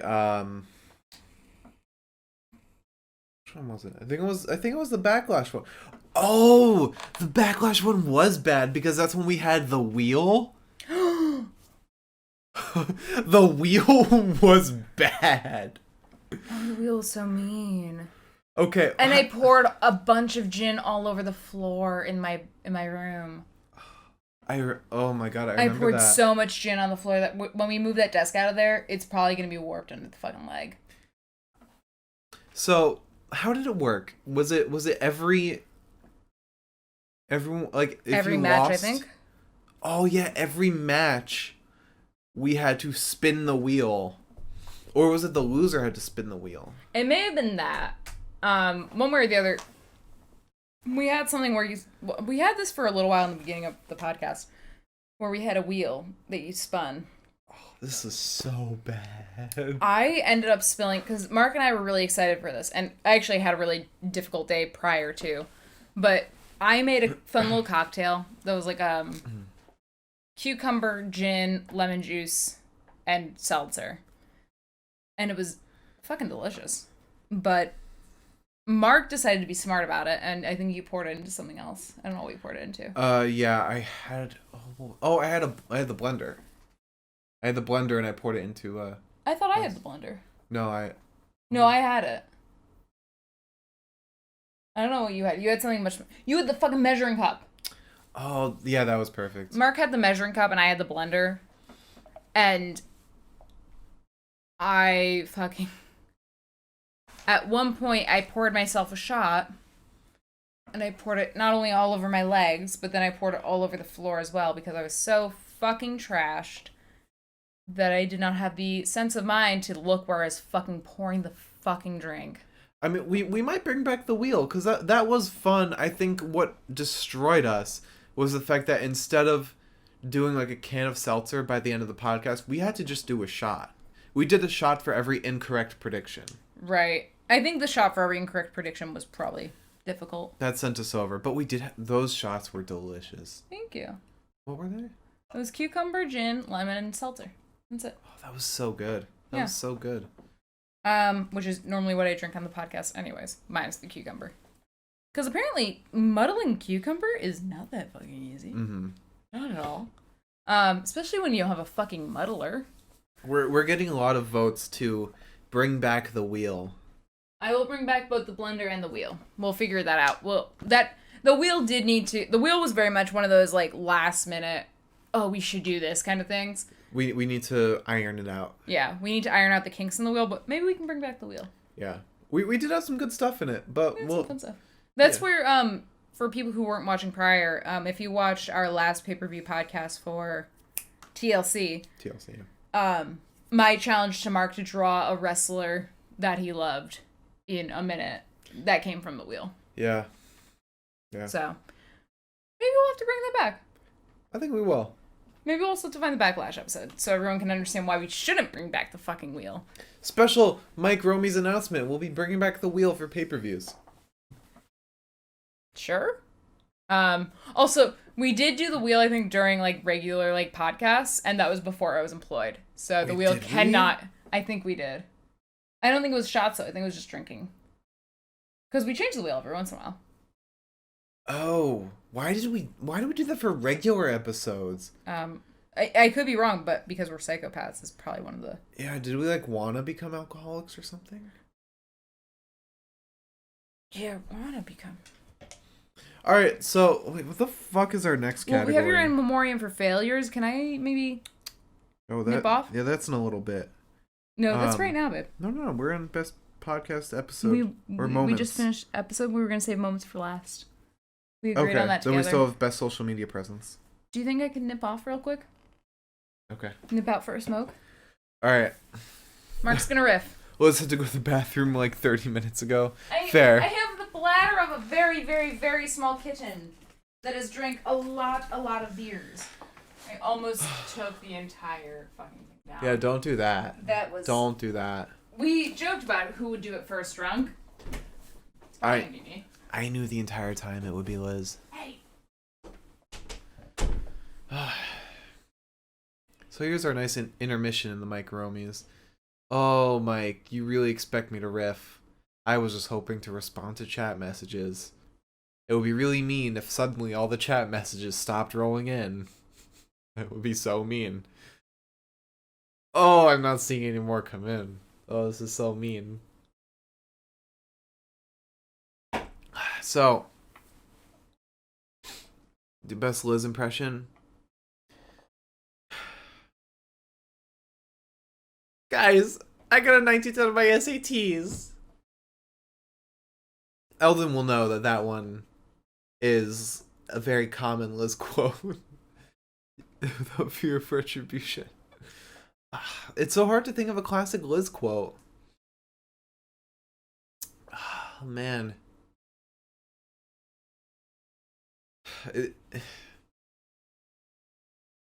God, I want to fucking fight Corey Graves. I'm gonna slap the shit out of him. Best Liz impression of Liz impressing Mark. I don't even know what that means, Mike. What? Mike asked for my best Liz impression of impressing Mark. I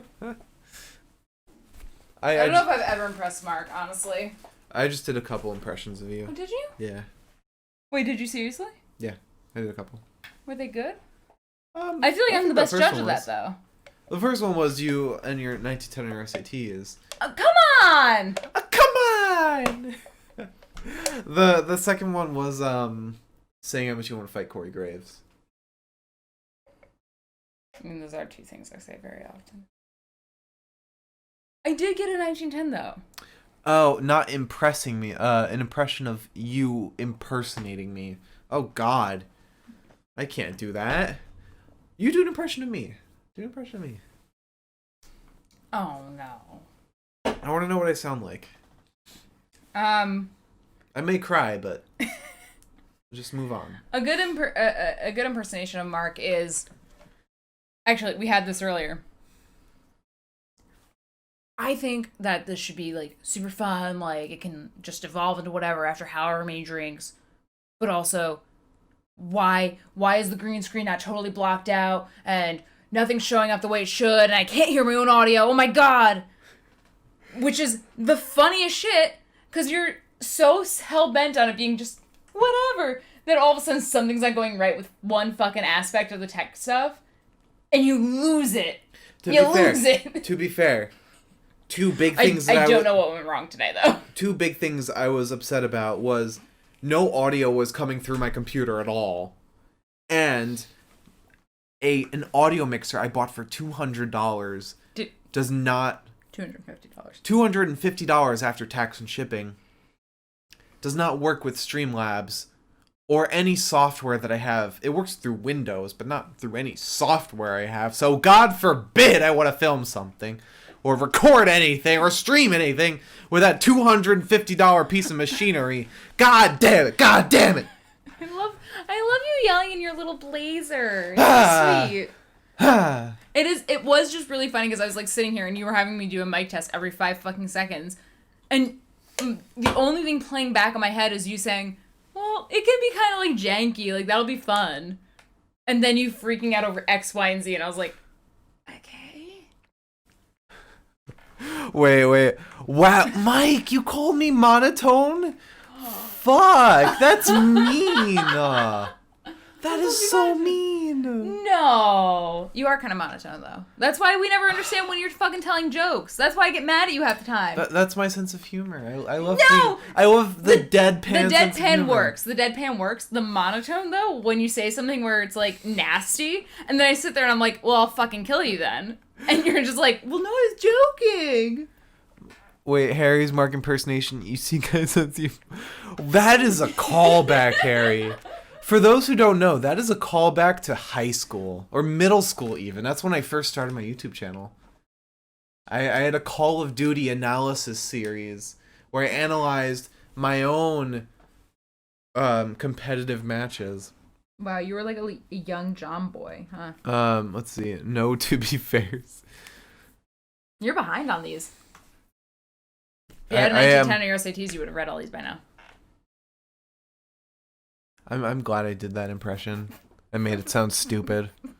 I made it sound so stupid, even though I did. I almost got a perfect score on, like, one of the sections. I think the math... No, the reading, probably. The reading and the comprehension section. Almost got a perfect score on that. Essay 2. Actually, I don't think so. I think I got a 10 out of 12. But the essay was, like, fucking stupid. The essay was something very dumb. And it wasn't even, like, a DBQ. It was just, like, what do you think about this quote? And I was like, I don't know. I feel like that's very subjective. Why are you grading me on that? Why does it have the whole spreadsheet selected on my phone and I can't deselect it? Also, fun fact for everybody watching.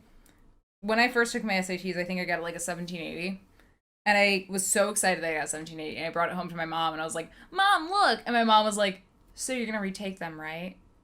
And I was like, I guess so. Mike said we should acknowledge or shout out the episode where we got rated. Yeah, we got rated. That was a good fucking episode. That was one of the best episodes. Some guy rated us and like gave a bunch of people like $10 or $15 to like one random person that joined this stream.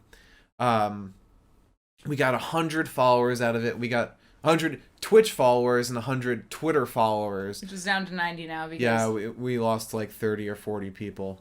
We're down to, I think, 90-something. We were down to like 85, and then we got back up, because I think Fight TV followed us. Fight TV followed Yeah, us? Fight TV followed me and the podcast. So... Not according to me, but sure. I remember getting a notification that said Fight TV followed the podcast. They might have unfollowed, but they followed for a day. I'll take it. No, there was one podcast that just recently followed. It's called Wrestling Should Be Fun. And I said, I don't know anything about y'all, but like I respect it. I respect the concept. All right. So should we get to the best social media presence of 2020? Oh my god. Please look at this. All right. Well, for the moment, because nobody else can see it, it's the Young Bucks. It's a stimulus meme with $600 for the Young Bucks and $2,000 for the Hardy Boys. All right. So is this a you category or is it me? You're speaking. Okay. So back to the Mike Romies. The Mike Romie for the best social media presence of the year goes, or the nominees are T-Bar, Finn Balor, Love dog nuts. Seth Rollins, Oney Lorcan, Sami Zayn, and R-Truth.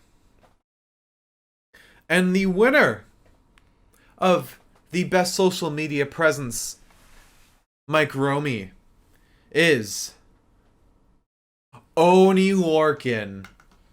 It's primarily because he tweeted about drinking 2 strawberry daiquiris and about to fucking kill somebody, and I said, me? And also, I'm pretty sure he does the Twitter for his dog, Riley, too, which is also the same as his own tweets, but about, like, him. It's amazing. I truly respect it, and I do also... I respect that he, no matter what, will own up to any loss that happens, too. Because he's like the one that was like, I'm gonna go kick somebody's ass on NXT, and then, like, an hour later, just got my ass kicked on NXT. Oh, no, it's USA Network. Oh, yes, fair. But the most iconic one was when he tweeted about Robert Stone drinking from, like, was it a fountain? Oh my god. Okay, let's see if I can find that, because he doesn't tweet that often. I have a couple of his tweets saved on my phone. I wish I did. Let me see. I have like I think I have a whole album for it. Do you? I have an album for text screenshots and yes. Okay. So one Oney Lorcan tweet is, I am officially announcing my candidacy for President of the United States of America and I'm going to kick everybody's ass. In all caps. Always all caps. Always all caps. Another one. Or okay, that's the same one. That's all I got.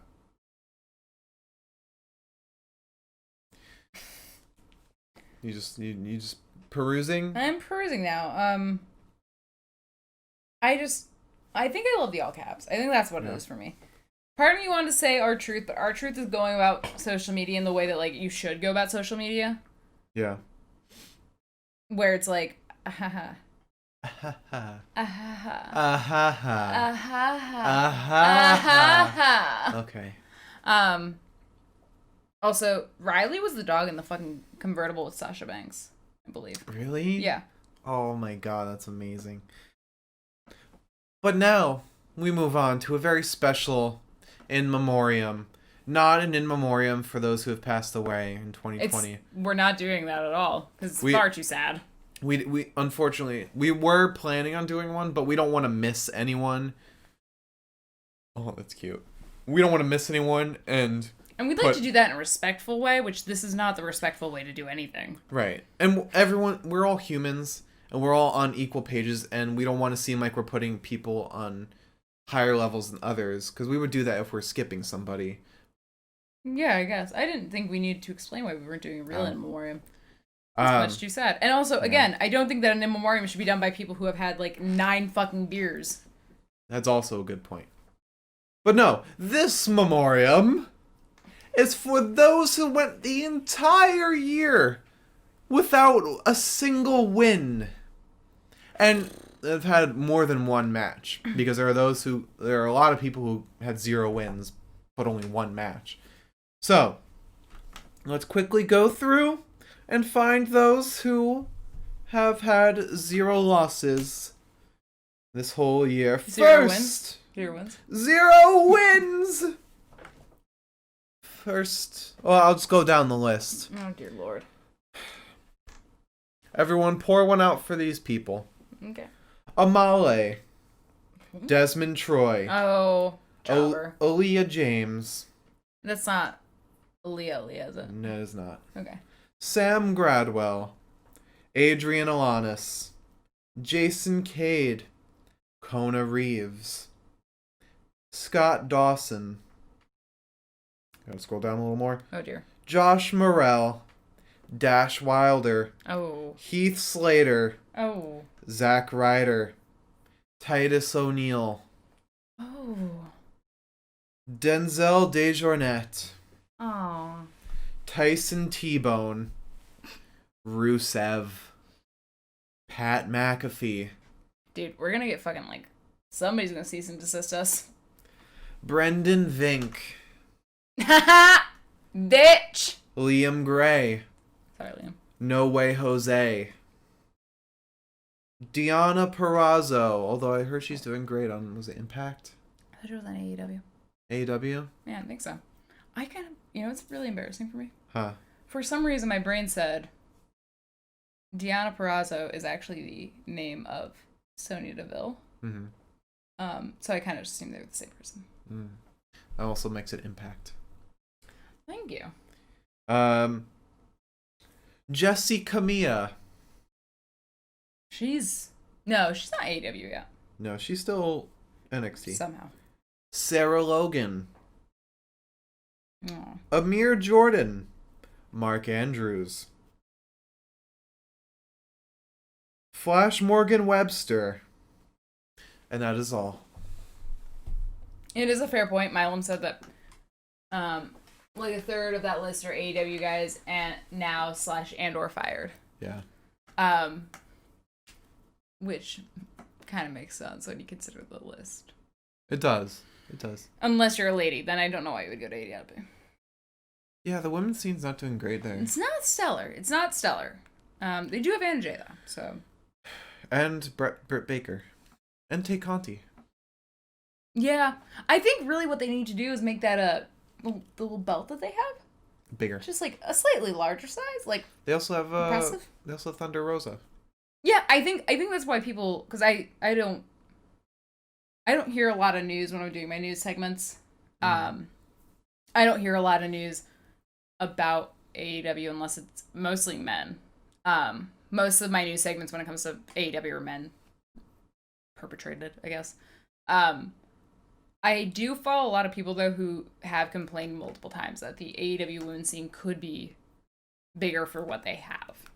Mm-hmm. So, personally, as a Britt Baker fan and an Anna Jay fan and a Tay Conti fan and a Thunder Rosa fan, I wouldn't mind the belt just not being the size of my fucking pinky. Personally. So do you want to move on to the next category? I suppose I do. This one is a doozy. This is a doozy category. Is it now? Yes, it is. Oh, dear God. Okay. This next Mike Romy is for the most infuriating dropped storyline. Bless our fucking souls, we all had to fucking deal with this shit, didn't we?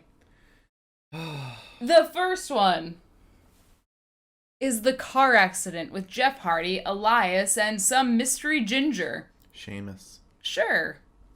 If that's what you want to call him. Pat Buck. Dude, imagine. Braun coming home to the shack that Randy Orton technically burned down a couple years ago. After this category, I gotta go to the bathroom. No, I don't have to riff. Yeah, you gotta riff, my dude. Oh, you gotta titties. Riff. The next nomination is for Raw Underground. But specifically, the Go-Go Dancers. What happened to them? What did Shane do with them? Tell me. What did Shane do with Dabba-Kato? The next is Jeff Hardy's alter ego that helped him out at the bar fight with Sheamus. Where the fuck did that go? Contacts, man. Like, he's worn the contacts, and he still lost matches. Eldon said Spider kept his job, though. Good for him. Spider's a goddamn hero. Drake Maverick and Legato, aka the time that Santos Escobar almost fucking broke Drake Maverick's spine on these cement floors. What happened there? We're never gonna know. Drake gave up. I want to find out. Drake just gave up. That's he what got happened. Killian Dane, and that's fine. Honestly, that's like the best thing to have happened. And finally, Mercedes Martinez in Retribution. I don't even remember what happened there. Did she just quit? She straight up said, "I don't want to be in it."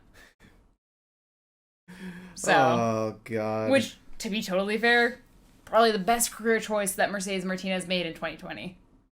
Yeah.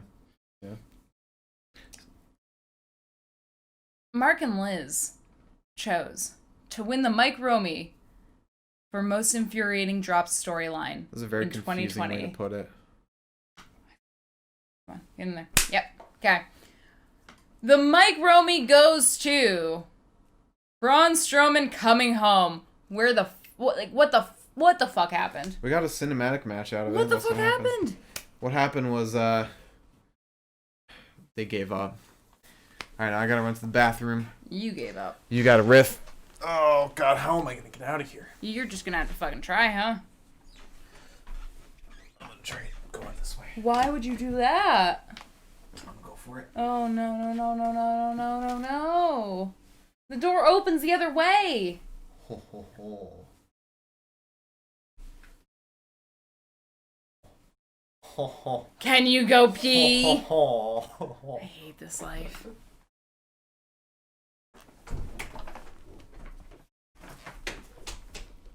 Alright, kids. Now I'm alone, which fucking sucks. I hate fucking riffing. He had me do like 40 fucking mic checks today. And I don't even know. I'm probably talking too loud. Because I've had like 3 hard seltzers and a couple beers and a cocktail. I had the cocktail during every part of the setup because that was just a bit much, you know? But I hope y'all are enjoying this. Because it's been... Actually, let's find out how long it's been since I fucking decided to start doing this. Because I know we started talking about this in... Let's see when I first made the Mike Romies document. I believe I made it in details. I opened up the Mike Romies document. I started that August 14th. So it's been about 4 months. Over 4 months now. Almost 5 months, I believe, since we decided to start planning this. Don't know why we did. But I'm quite fucking thrilled.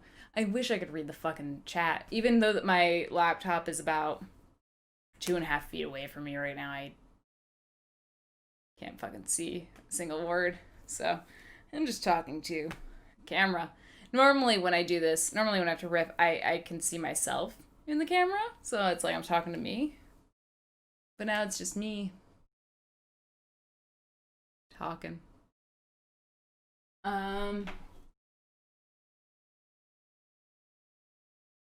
Oh my god, wait, no, I do remember when I did that whole podcast, so I don't know how I did it. I think I wore my glasses for it, honestly.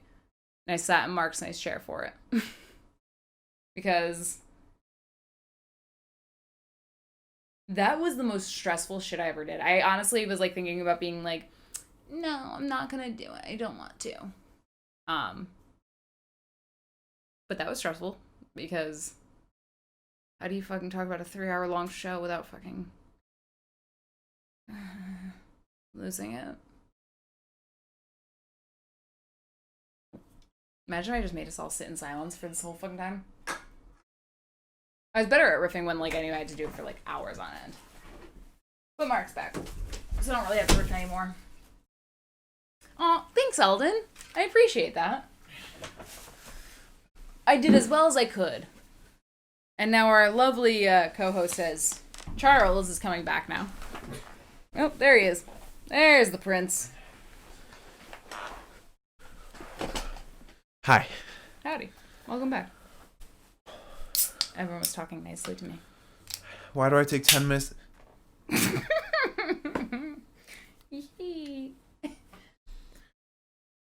I don't know. I don't know why it takes 10 minutes, Mike. It took me 10 minutes to tuck in this shirt. That's why. To be fair, I'm wearing a dress. Much easier to pee in. You just... Yeah. Yeah. All right, so our next category Yee! is congrats. You were pushed over the edge. And so this category, wear a kilt. Oh, I would gladly wear a kilt. Oh yeah, you'd look on the kilt. Just not the Drew McIntyre like Hot Topic kilt. That one's bad. Yeah, that's bad. Just all black. Because and like with all the chains and shit too, I'm like, that's not a fucking kilt though. If you're gonna wear a kilt, you just gotta wear like a plaid red and green kilt. Straight up, that looks like a girl's skirt from Hot Topic that they just outfitted for him. Yeah, which, you know, if he wants to just wear. If that's his vibe, but at the same time, if the whole point is that he's wearing a kilt because he's Scottish, I'd like to see him in a fucking kilt. Elton said that's the Raw kilt. Oh no! Another reason to fucking hate Raw. Remember when we started the pod? The beer's hitting. Just start over. One syllable at a time. Remember when we started this podcast and we loved Raw? Raw's not bad now. It's just they fill it with so much shit that it's tiring. Like, yeah, it shouldn't be 3 hours. Yeah.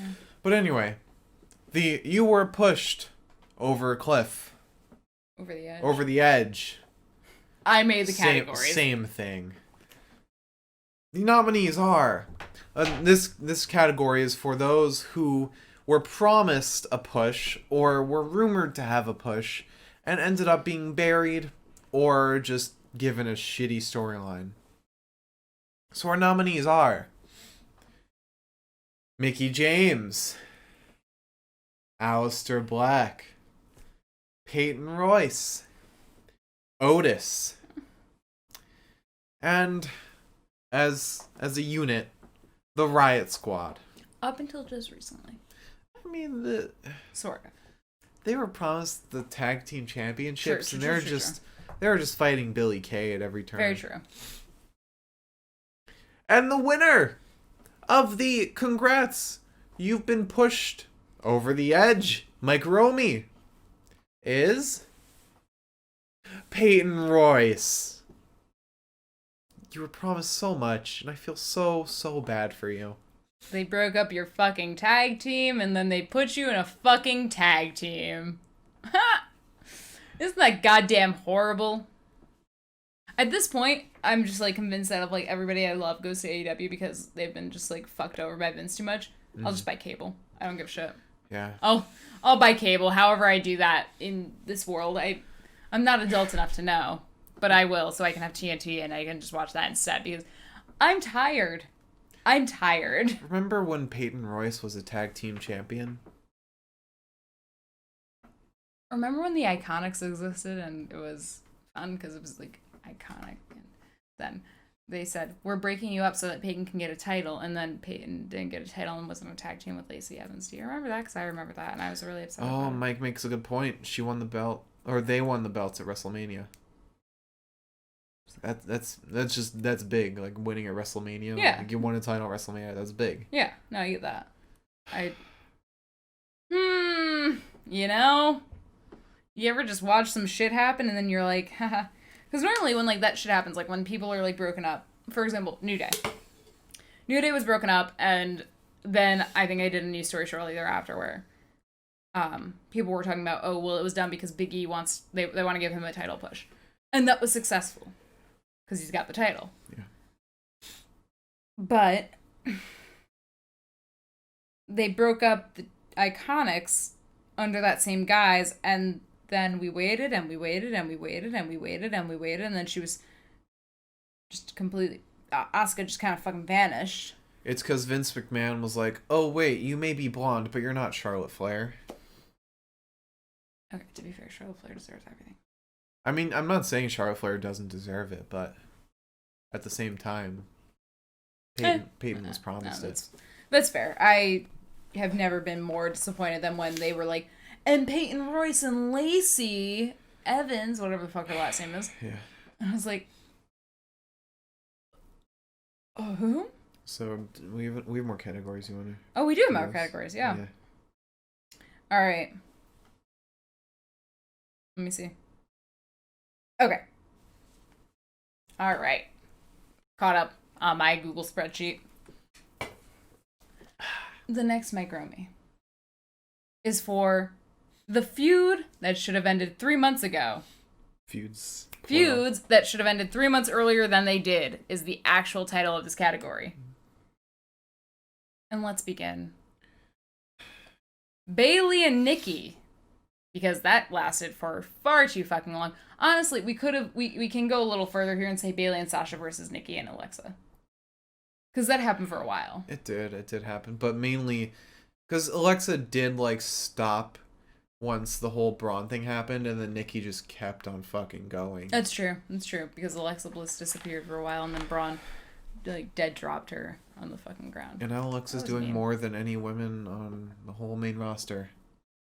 And then she fucking confuses me, though, because, like, she's, like, a little, and I'm like, that's creepy. And then she does shit, and I'm like, oh, but you're so fucking cute. Oh, man. Pain. How do you think Ryan Cabrera feels? I honestly, in this particular situation, I don't want to know how Ryan Cabrera feels. Because either he's in love with the idea and I have to hate him, or he's not in love with the idea and I'm like, but she's beautiful. Yeah.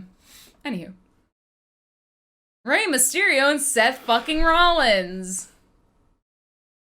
If you see bags under my eyes, that's probably why. This ended up being very... This resulted in almost a pedophilic relationship. No. It resulted in a pedophilic relationship. We just haven't seen it recently because Seth has been vanished from SmackDown. Drew McIntyre and Randy Orton. Oddly enough, our best feud. Or, yeah. Nominated for best feud. No, Reigns, Jay won. But Randy and Drew. You say Ray and Jay? Ray and Jay, yep, that's what I said. Rey Mysterio and Jey Uso. Hell yeah, great fucking feud. Cruiserweights, baby! But yeah, Drew and Randy, who we did nominate for best feud. Eldon said the bags under your eyes are Louis Vuitton. I hope Rey Mysterio thinks so too. He'd buy them. Sponsored post.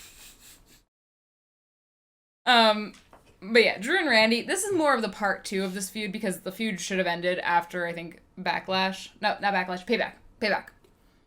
Same shit. When they had the tag team steel cage. Was that Payback? Might have been.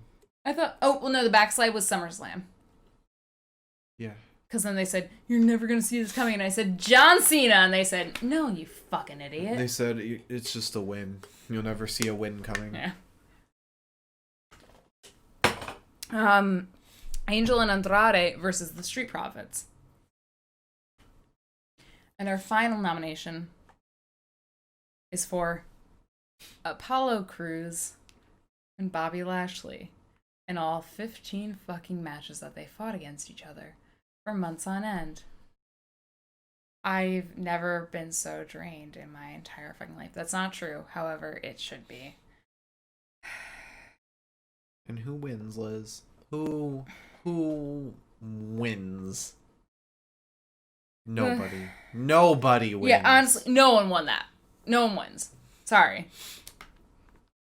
However, if we do have to give a Mike Romy to anybody, the Mike Romy for feuds that should have ended 3 months earlier than they actually did goes to Apollo Crews and Bobby Lashley. That fucking there were so many fucking matches. Endless. Like, when you consider the fact that it's once a fucking... Jeez, this is second time it's 7. Basically, aside from pay-per-views, Raw is once a fucking month. Or, once a month. If only. Is every week, right? So 1 match per week. When you consider the fact that I think they had 15 or 16 matches together...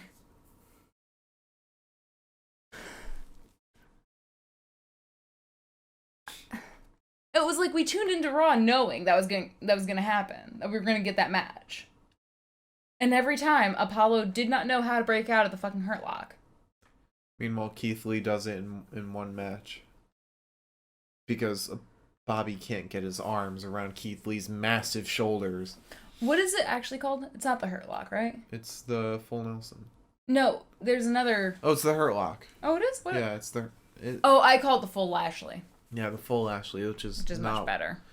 No, well, before the Hurt Business, yeah, but the Hurt Lock is fitting. I want to know if it was called the Full Lashley before he was really part of the Hurt Business, only because I was calling it the Hurt Lock or the Full Lashley for so long that I feel like I could not have made that up. Right.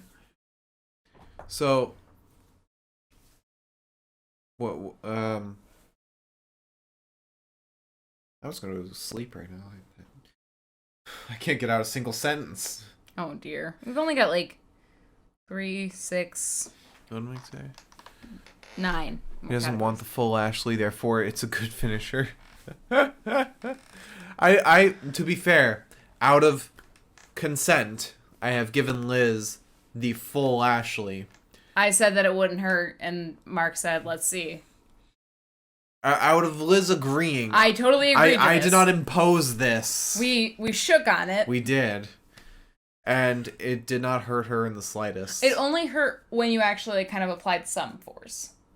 Oh. When you, like, because when my arms were up, this part does hurt a bit. Which part? Like right here, like the armpit, kind of like okay. that area. Because I'm stretching these up, yeah. But that's most of the time, like whenever you've done it, even when you employed like the kind of like swinging aspect, it was just kind of like, oh, I feel like my shoulders are stretching. This is really nice. Our cat, on the other hand, did not care for that shit whatsoever. She saw Mark do that to me, and she was like, and I'm out. And I was like, cool. So if anybody breaks in and fucking tries to hurt me, you're gone. Good to know.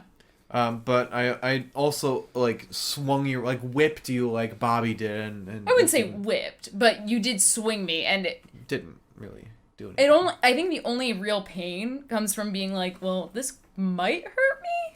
Mm-hmm. However, let me just bottom line that by saying I did indeed consent to such an action.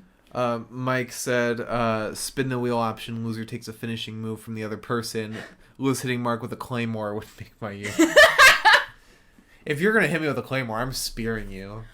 Actually, Mark and I were talking about it, and he said that he'd love to figure out how to do an RKO, and I said, you can only do that to me when you actually know how to fucking do it.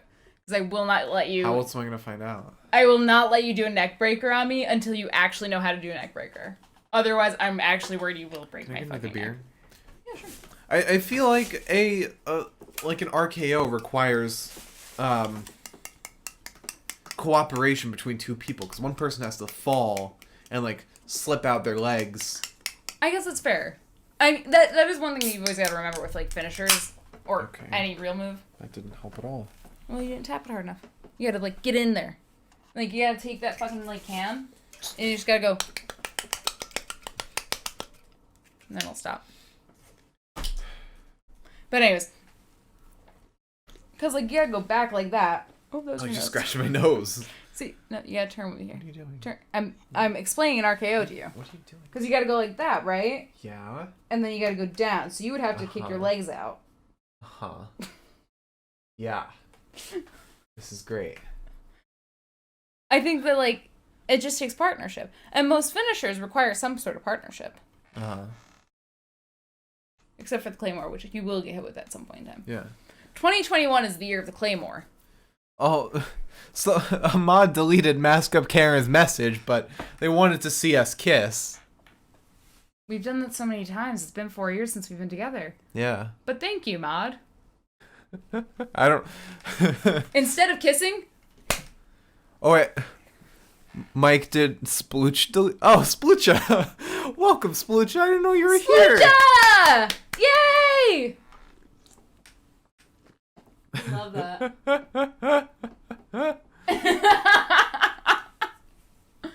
Okay. Splooch has just been lurking the whole time. Oh, Sploocha, we love you. I respect someone who lurks. I respect it. All I right. pay like $4.99 for some people's channels, and I never fucking comment. Mm-hmm. I just do it for that one moment of them being like, "Thanks for subscribing," and I'm like, "You're welcome." Anyways, it's mainly Adam Cole. It's literally only Adam Cole. Maybe that reminds me. Maybe we should make the wheel, but do it like every episode. But every time we get a new subscriber, we spin the wheel. A little incentive For you to spend money on us. Well, okay, don't put it that way, but I'm gonna shill my ass out here. if anyone subs during this episode of the podcast, If anyone subs during this episode, I will chug a fucking beer for you. But also, we'll count it towards the next podcast for spinning the wheel. So should I not chug a beer? I mean, you can. You're a free woman. You can do whatever you want. I am a free woman. You're a dependent. Freedom, however, is a construct of society, so consider that. So sad. So we have another category. Oh, Sploocha wants you to get it to the moon in. Oh, Sploocha, why? Should I do like the literal Cameron Grimes way of doing it? Because that's how I've been doing it lately. Sure, go for it, baby. I forget how I did it originally. Oh, well, thank you, Harry, for subscribing. Harry! Love you. Tier 1 subscriber, number 1. Tier 1 at number 1. We gotta make emotes. Alright. Oh, fuck you. God damn it. Oh, Mike. Harry! Thanks for subscribing, Mike. Tier 1 for 3 months. Guys! Holy shit, Mike. I was kind of joking about the beer. Oh my god. Okay, so when I have to go pee in the next 5 minutes, I don't want to hear it, Mike. Well, any Twitch admins watching, we're not using drinking as an incentive for subscribing because that's a bannable offense. We cannot do that. So we're not doing that. Liz is just choosing to chug beer. At a celebration. Yeah. Oh, that hurt really bad going down, actually. Give me 5. Okay. Thank you guys so much for the subscriptions. It's very nice of you guys. I love our friends. They're so nice to us. Yeah. I'll give y'all a fucking little sappy ending to this, too. I'll say something nice again, and maybe I won't get choked You're up on low like battery. You're on low battery. Look! Well, should I go pee? Well, let me finish. I think you should just get your charger. You didn't mention anything about peeing. Please hurry, because your laptop's gonna die. Okay. Okay, this is happening. Alright. That was chug. We'll see the negative consequences of that. I am going to grab the charger mark, and you are going to grab it over the green screen. Okay. Okay? And thank you, Mask Up Karens, for following. I did not see the notification until now. What am I gonna take a bullet for? I'm gonna take a bullet for Liz. Oh, you mean chugging? Ha. Ah ha ha. Ah ha ha. Oh, thanks, Mike, for using my emotes. the Mark Cameron emotes. I don't know where I'm gonna plug this. Where do you expect me to plug this in? Behind the... Oh, no, I got it.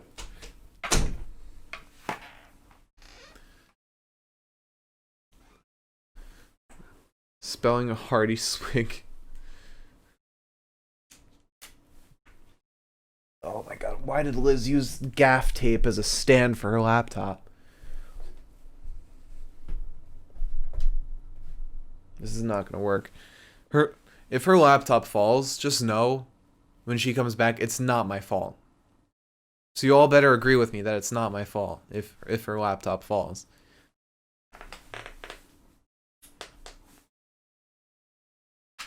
I don't want a single person saying that it's my fault, because if so, you're lying. You know, I think I will bring back the Spider-Man videos on my YouTube channel. So I better have gone to another. I will bring back those Spider-Man sketches after they went viral in India. I'll bring them back.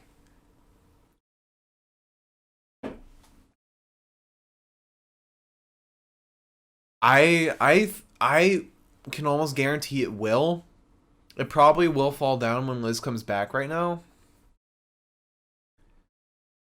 Podcast live episode for Mumbai. Yeah, that. You know what? Slate that for 2021. Live podcast episode from Mumbai.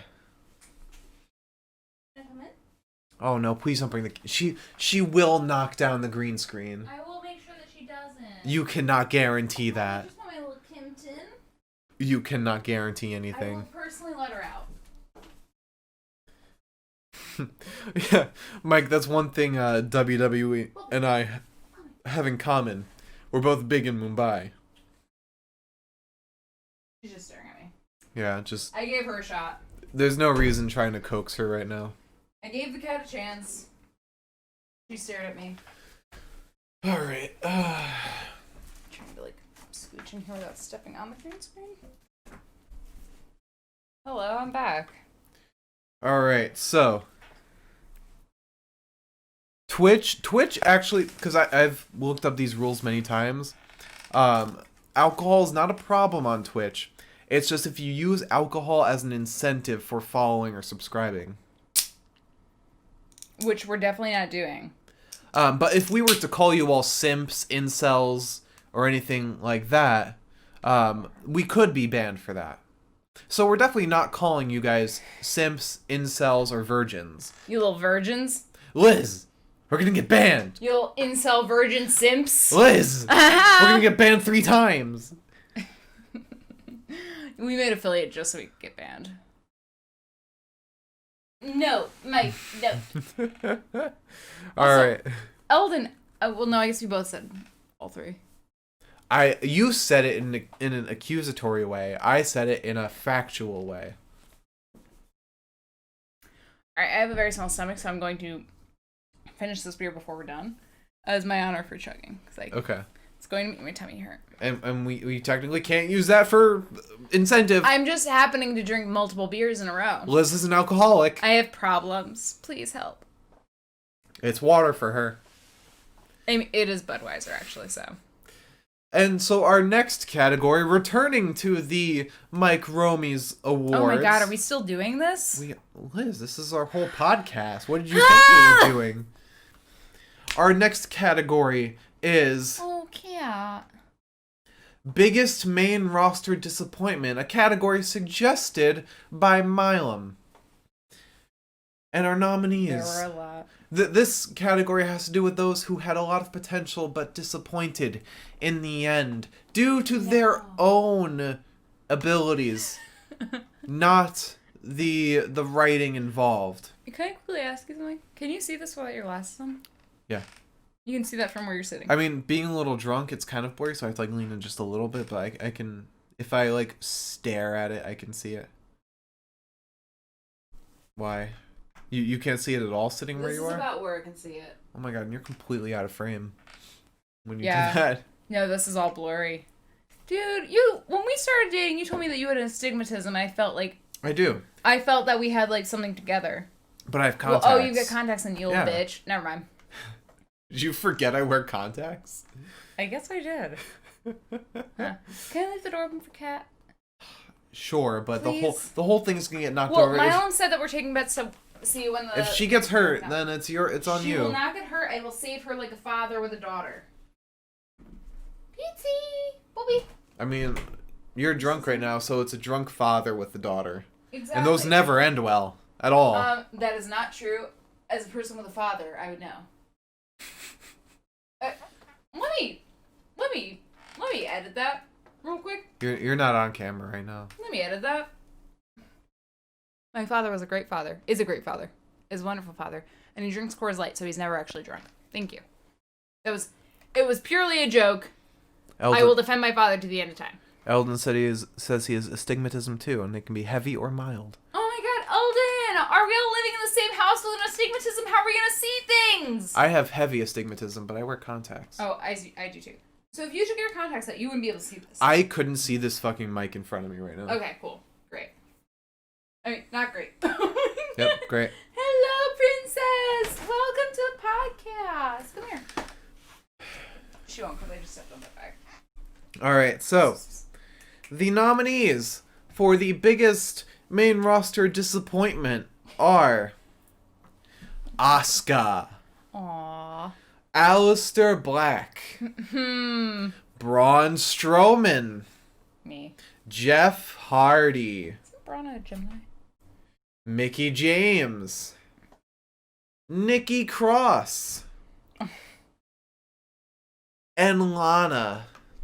Wait, can I get it? I mean, I don't know what you're asking. You can do whatever you want. It's just up to her if she can be picked up. Cat. Oh no. Not happy. Yeah, I know. she will take down everything now. Oh my god. You almost dropped her on the mic. I did.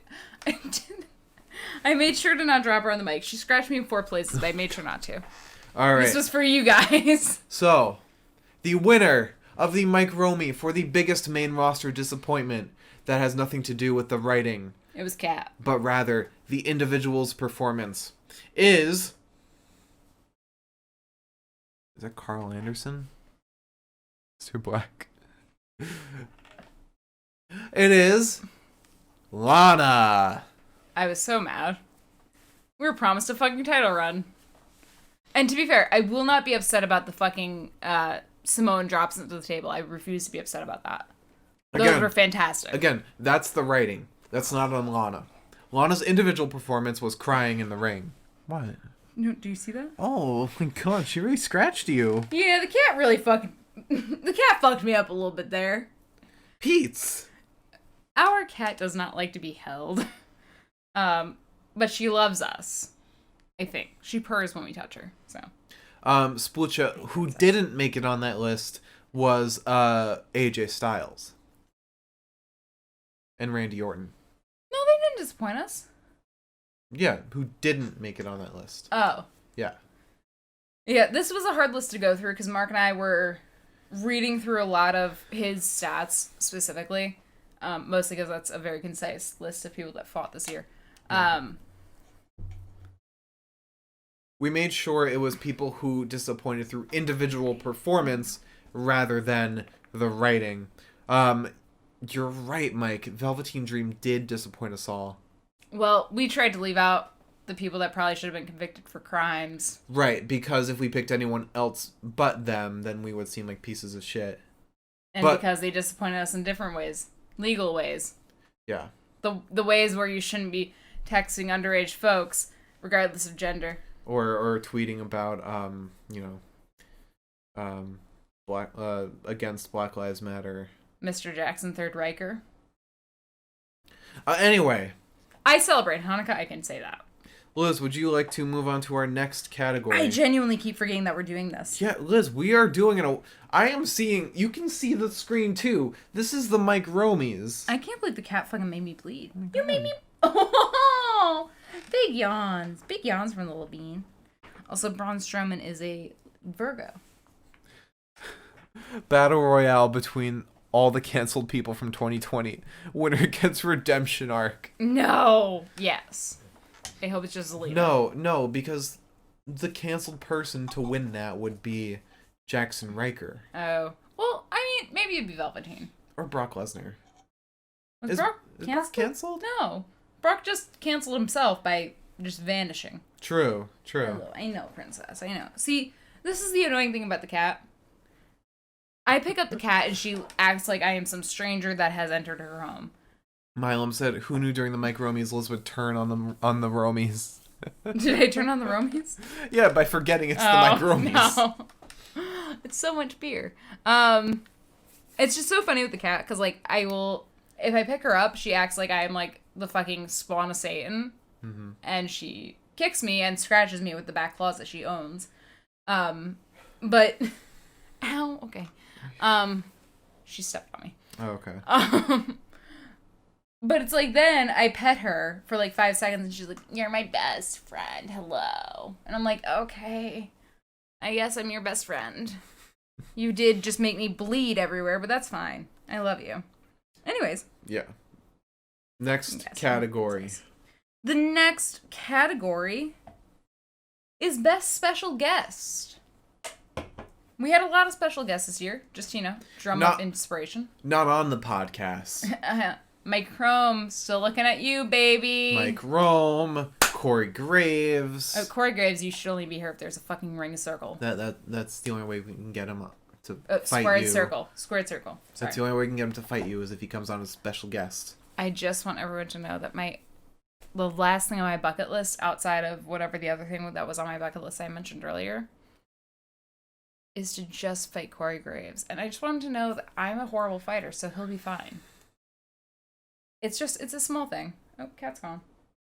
All right. I see her house. Never mind. Best special guest. What are the nominees? Best special guest.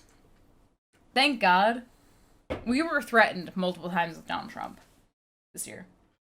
We were threatened multiple times. But to be fair, Paul Heyman wanted him on just so he could debate him. No, there were multiple talks about how WWE wanted him on TV for them. Oh, really? Yeah. And when you consider the fact that SmackDown is on Fox.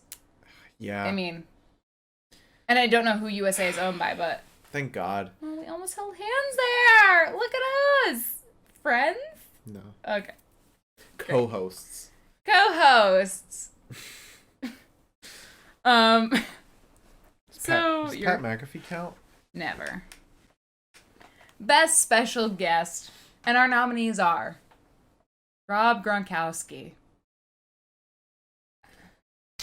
He was a great special guest. How dare you?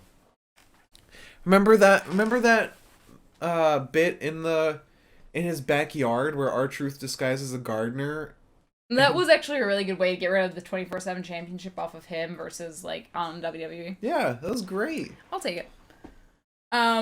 Mike really wants Demi. How do we not consider Demi for this?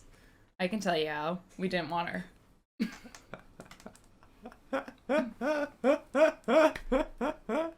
Anywho, our next nominee is Teddy Long. During the court session. Yes. Our third is Vince McMahon and Money in the Bank. God forbid we actually fucking select Vince McMahon. Did we not? Okay.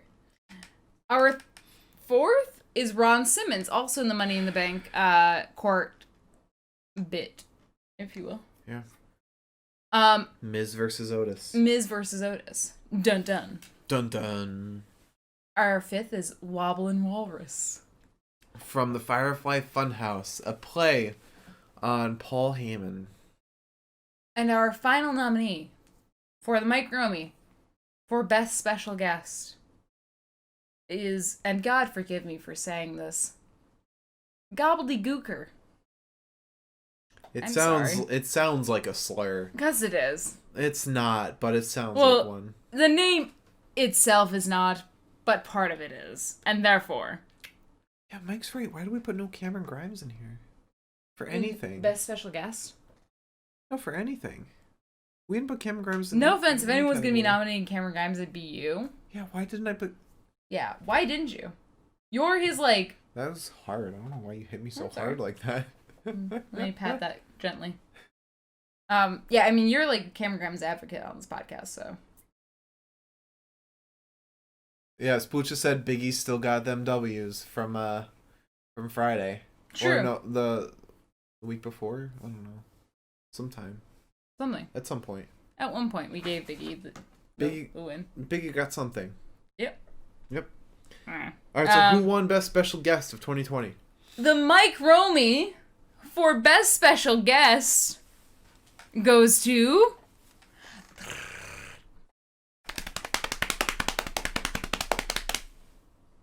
Wobblin' Walrus. Oh God, we picked Wobblin'. Yeah, we did. Wobble. Wobblin' Walrus. We picked Wobblin' Walrus. Walrus? Why did we pick him? Why did we pick him? He gets the award, but why did we pick him? Mark, again, that was you. That was not Elizabeth. Okay. Yeah, that was you. To be fair, it was hilarious that he was introduced for one episode and then gone. I want everybody to fucking take a shot for every to be fair. Whether it's between me or Mark. I do say that a lot. You say it a lot. And actually, to be fair, I say it a lot too. It's sort of like an Yeah. Except it's not. It's many more words. Also, I like that the cat was standing outside this room for a while. And I like that I let her in for... Oh, never mind. She's back. Mm-hmm. I should not have even mentioned the cat. Princess, look at you. And now we move into the biggest awards of the Mike Romies award ceremony. Hell yeah. The 6 biggest categories. So first, we have the best female performer of all of 2020. Mike has a question for you, by the way, in the chat. What? Let's get her. Oh, I don't know. I think it was like a 1420. I think. Was it a 1420? Or no. It was a 1630. Eldon said it was a 1080. Oh my god. The pain. I got a 1910 on my SATs.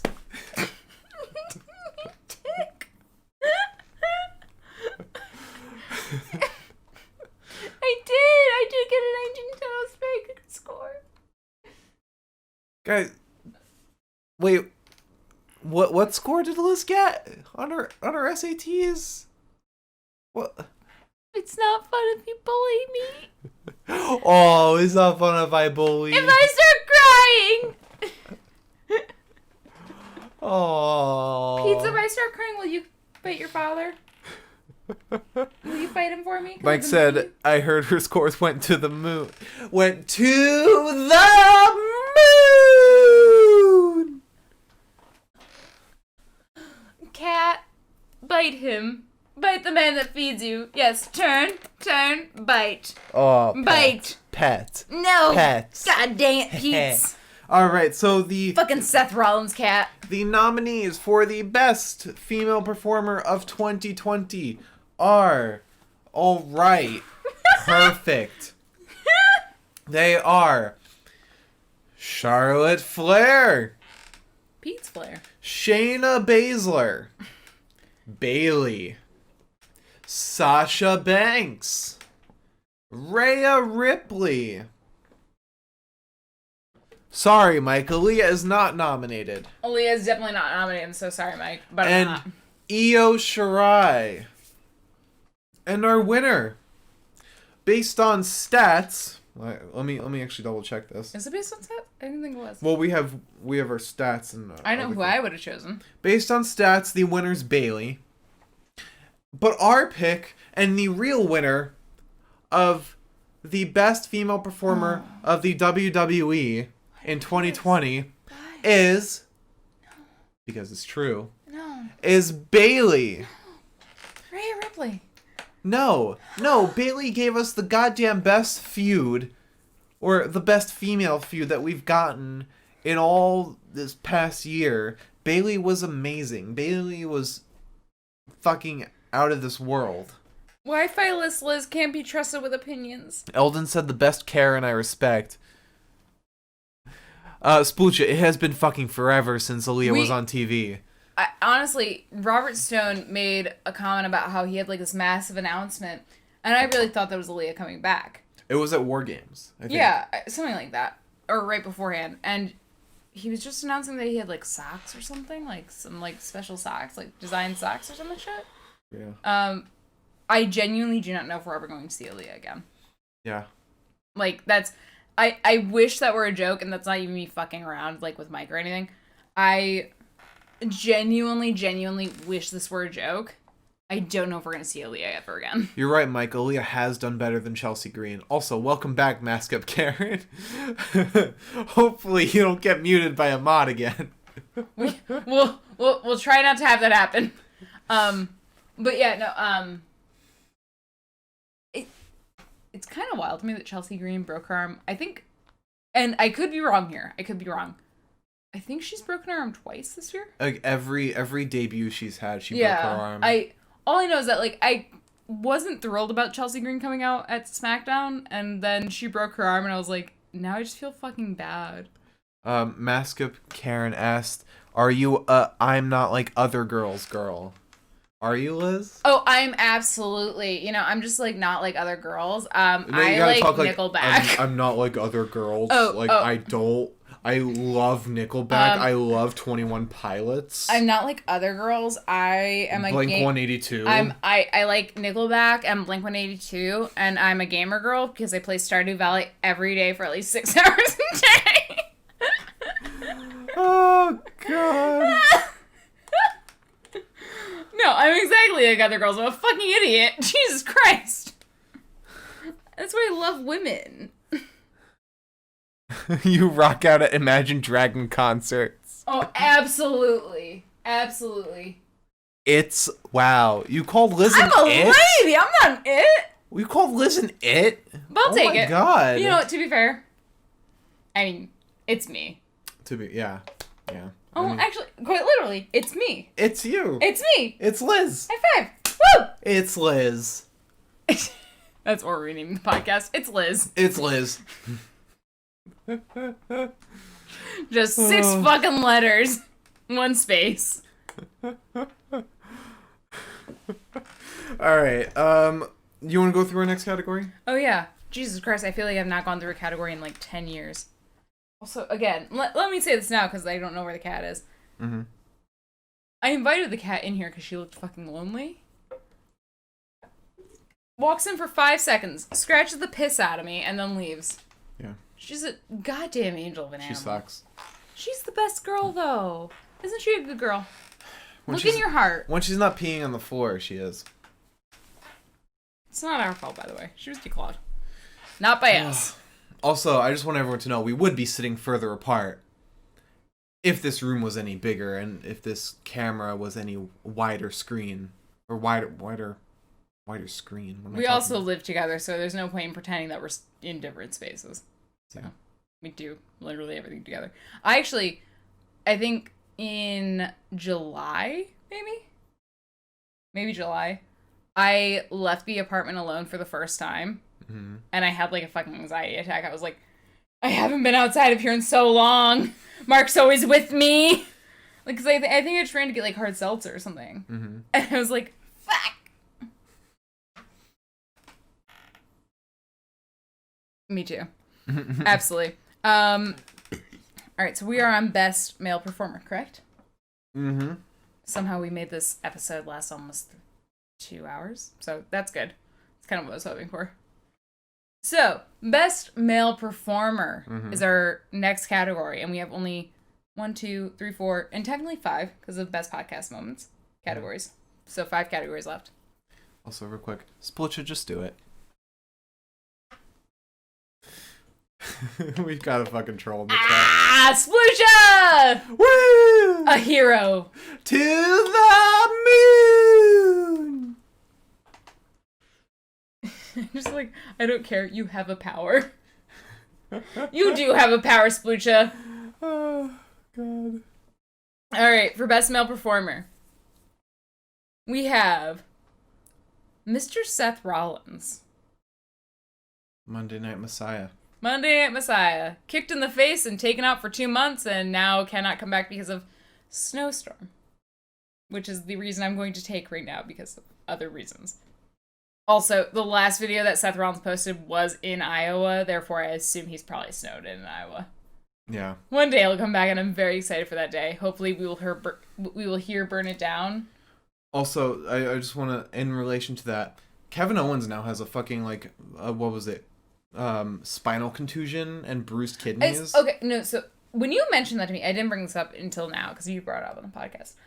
Is that a kayfabe injury? That happens. I don't think so, because that looked like a bad fall. But also, if it's a kayfabe injury, it definitely means Seth is coming back for the Roman feud, which is amazing. Because I know, like, for example, like, Jay hit Kevin Owens with so many fucking chairs, and they were like, oh, he overextended his spine. So, like, I never trust actual injury reports. Also, you have... Good move. There you go. The article did say he went to a local medical facility. Oh, the LMFAO? Yeah. Aww. The LMFAO. So, Which means it's not real. So that means Seth is definitely coming back to fight Roman, which... The LMFAO fuck. is... But the thing is, if the LMFAO is not real... Mm-hmm. Yeah. So then those injuries are not real. Right. So that means... Which means... they're opening a spot... Shield reunion. Shield reunion! Shield feud. Shield reunion feud. Fuck yeah! So Seth Rollins and who else? I have been peeking this entire... I think we're peeking this whole time. No, we're not. Are we not? Because it's turning orange when I talk really loudly. It may turn orange, but, I mean, yeah, it might actually. Guys, can you tell us if we're peeking, like, constantly? Because if we are, we'll do something. Mark will do something. I'm far too drunk to know how to use audio, so... Eldon said we've been fine. Thank you, Eldon. Mike said hospitals have been overrun with COVID, but local medical facilities have plenty of room. The LMFAOs always have room. Oh, thank you, Eldon. He said the only peak is the performance. Oh, there's a cattail under me too somehow. Oh my god, don't I burn heard at that. me. That was rude. That All was right. rude. All right, the rest of the male performers? Yeah, the rest of the male performers. Let's do our next contestant. Or nominee. Yep. Contestant. Our next contestant up next. Come on down. I'm not Mike Rome. Is Drew McIntyre. And then we have Mr. Bray Wyatt. I don't know. I think I still have like these You three. said Seth. Back three. You said Seth And Bray, Drew. Okay, cool. And then we have Mr. Big E. Mm-hmm. Our fifth nominee is Mr. Dexter Loomis. And our final nominee is Mr. Adam Cole. Baby. I forgot for a second like what he did. Then I remembered. Boom. Is it this? It's Yeah. That's baby. Baby. I love how their walkout is always Adam Cole, baby. It's also the fact that like he got his fucking award last Wednesday and he was like Adam Cole, baby, and I was like, okay, so you also have to say it like I do. I appreciate that, I guess. And our winner for best male performer, the Mike Romy, goes to, according to the stats. According to the stats, the best male performer is Drew goddamn McIntyre. What else? And the Mike Romy for best male performer of 2020. This fucking year, this messed up fucking year that has been just an absolute fucking hellfire, goes to Mr. Drew McIntyre. Somehow. Also, Imagine that. Spooch just said you were doing a peace sign when you're doing the Undisputed Era sign. Which... Oh. Is this better? No, that's not it. Is it... It's Oh. this. Yeah, there Do you that? go. Okay. It's, well, actually, yeah. You got it right. Well, because I thought that you had to be more separated. Yeah. Yeah. Kyle does it very tight. Kyle does it tight. I know, like, I think Adam and Roddy do it, like, shoulder to shoulder. How does Bobby do it? I want to do it like Bobby does. Bobby doesn't do it. I miss Bobby so much. Bobby does it like this. I only have so many Albany fucking wrestlers out there, dude. It's literally Bobby. Can people see my legs? No. Good. All right. I hate that we're streaming this to people that actually can watch it, so now it's not like backlash where we can just fucking like bury it. We can't bury this. Yeah. Ugh. All right. So, our next category is the best pay-per-view of the year. This was a tough category to find a winner for, but your nominees are the Royal Rumble, where Edge and Randy Orton were brought back. TakeOver War Games, which arguably featured some of NXT's best matches. Hell in a Cell, which featured Drew McIntyre losing the title to Randy Orton and had one of Sasha Banks' best matches. And lastly, SummerSlam, which featured the return of Roman goddamn Reigns. And your winner of the Mike Romy for the best pay-per-view of 2020 goes to... Yes, TLC was very good, Mike. I will agree with that. But the best pay-per-view of 2020, the Mike Romy, goes to... TakeOver War Games! War Games! There we go. Let's be honest. I know a lot of people... Sorry, I'm trying We're getting a lot of wrongs, and for fuck's sake, in the chat. Hey, listen.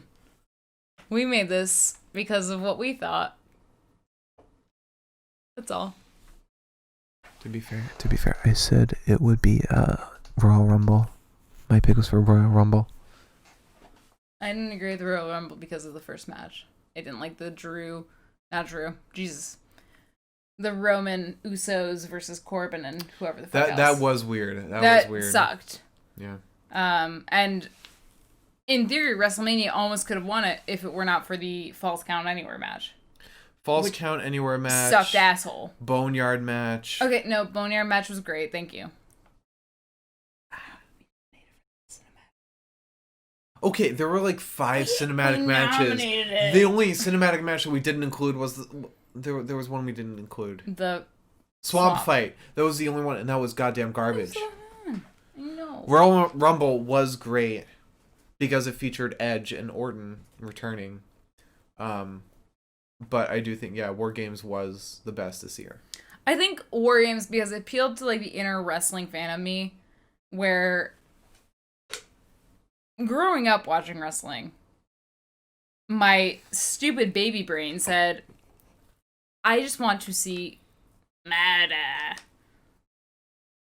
And War Games basically, there were very few matches where I walked away saying like, thank you.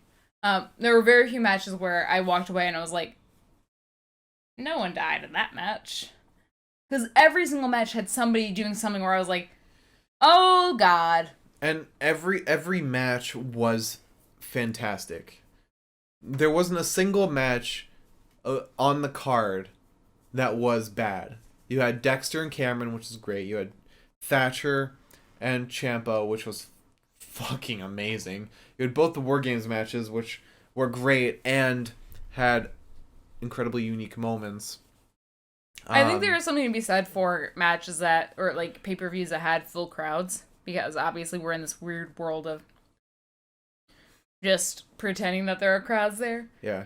And to be totally fair, Mark said something that I didn't incredibly agree with, but still, I understood the sentiment, which is, Mark said, I'm kind of hoping that, like, as far as COVID goes, once things are figured out, I'm just more excited for, like, a fucking pay-per-view with, like, people there, or matches with people there, which Florida, because they're based in Florida, might happen sooner than we would like it to happen.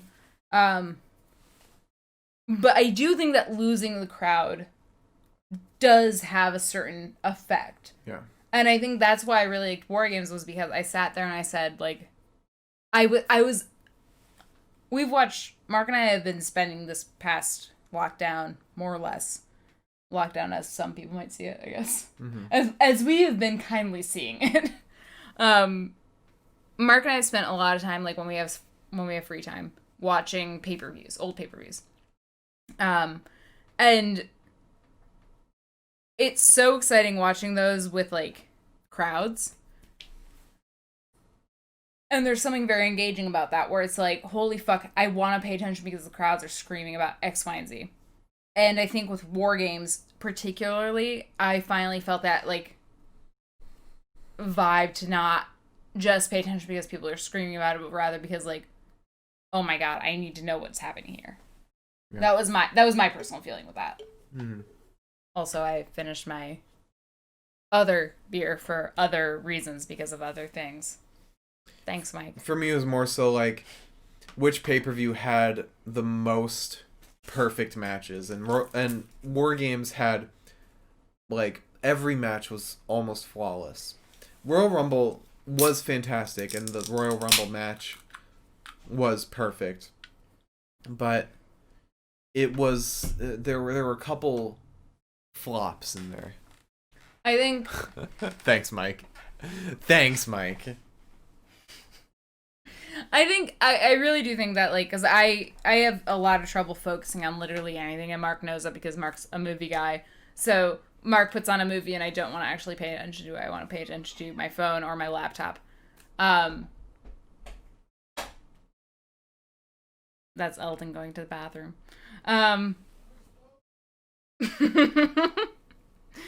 But like it's very rare, and as you know, it's very rare for me to pay attention to something without paying attention to something else. Right? Yeah. Royal Rumble was the only thing that like I personally was able to pay attention to with my squirrel-sized attention span. And so I fucking love that shit. I'll stand by that shit any day. Honestly, I'll stand by NXT any day because NXT is literally the only fucking show at this point where I will sit there and I will actually take the fucking notes. Mike asked what was the best movie you saw in 2020. Doesn't have to be released in 2020. Best one I saw was Parasite.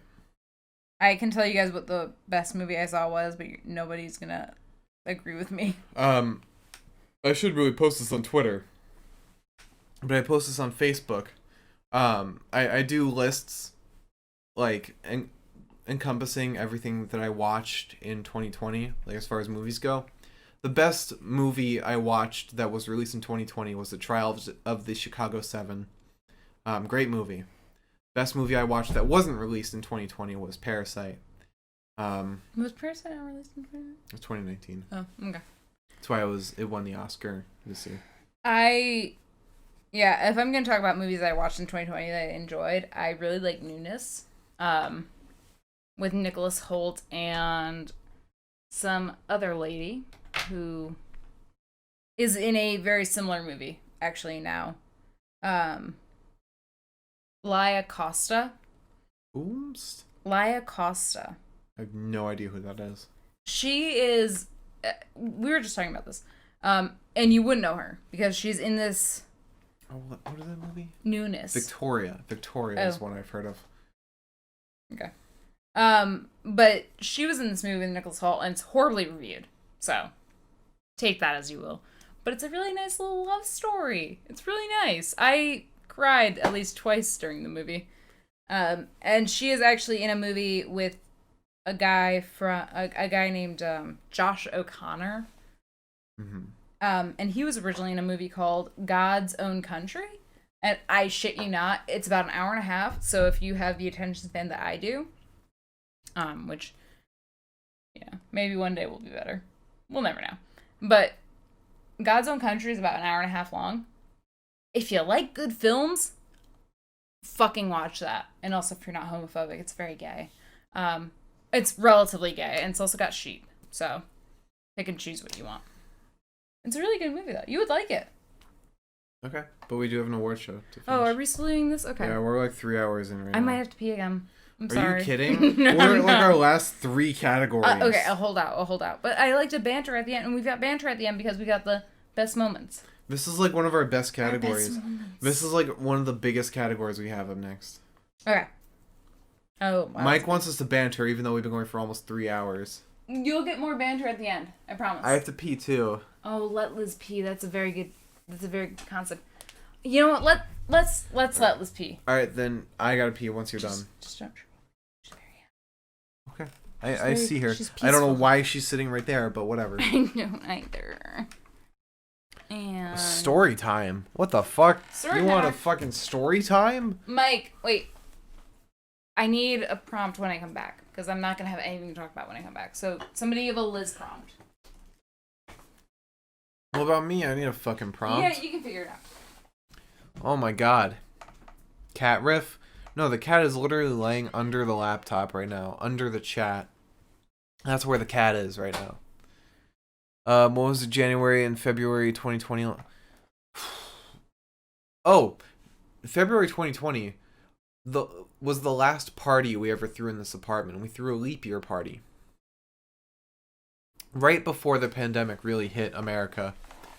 We threw a pretty sizable party in this very apartment. That was the last fond memory we had before the pandemic. As well as, working outside of home.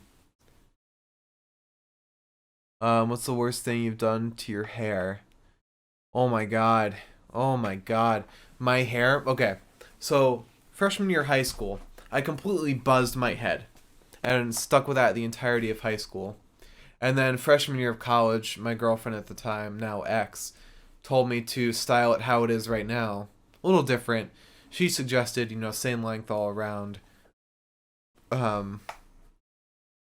But at one point, I went to this one barber who didn't want to style hair at all.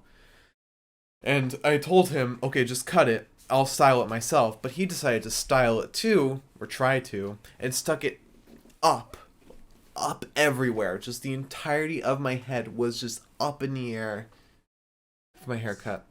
My guess, the worst thing I've done to my hair, styling or haircut. Oh my god. Yeah. I can tell you what the worst thing was. You shaved it all fucking off.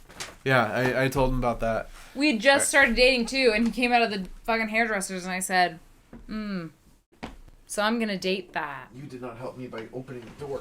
That's the cat's fault. God. Yep. Alright, bye. Oh, you shut the door. Yep. Before leaving.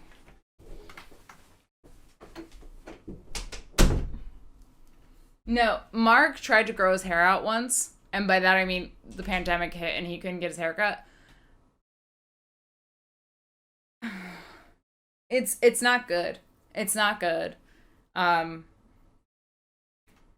It's just I saw a picture of him from, because normally with men, like, I guess they cut their hair and I'm just like, this is how you've always been. And I don't know why, but prior to marking his haircut, I saw a picture of him, I guess, like, pre-pandemic, maybe, like, or pre-nightmare of Mark's hair. And I was like, oh my god, he had fucking bangs. To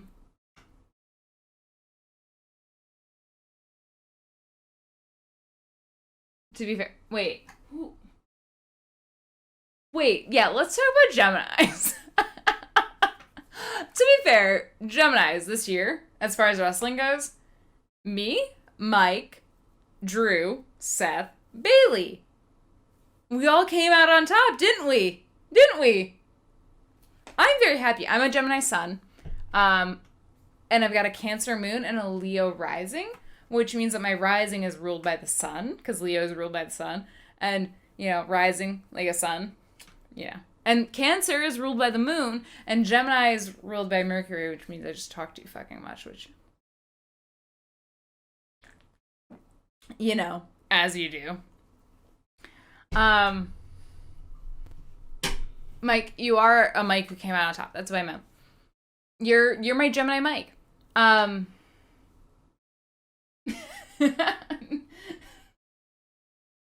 Oh, that's when he decides to come back past the fucking green screen. If he sees this in time, I will absolutely fully respect his appearance.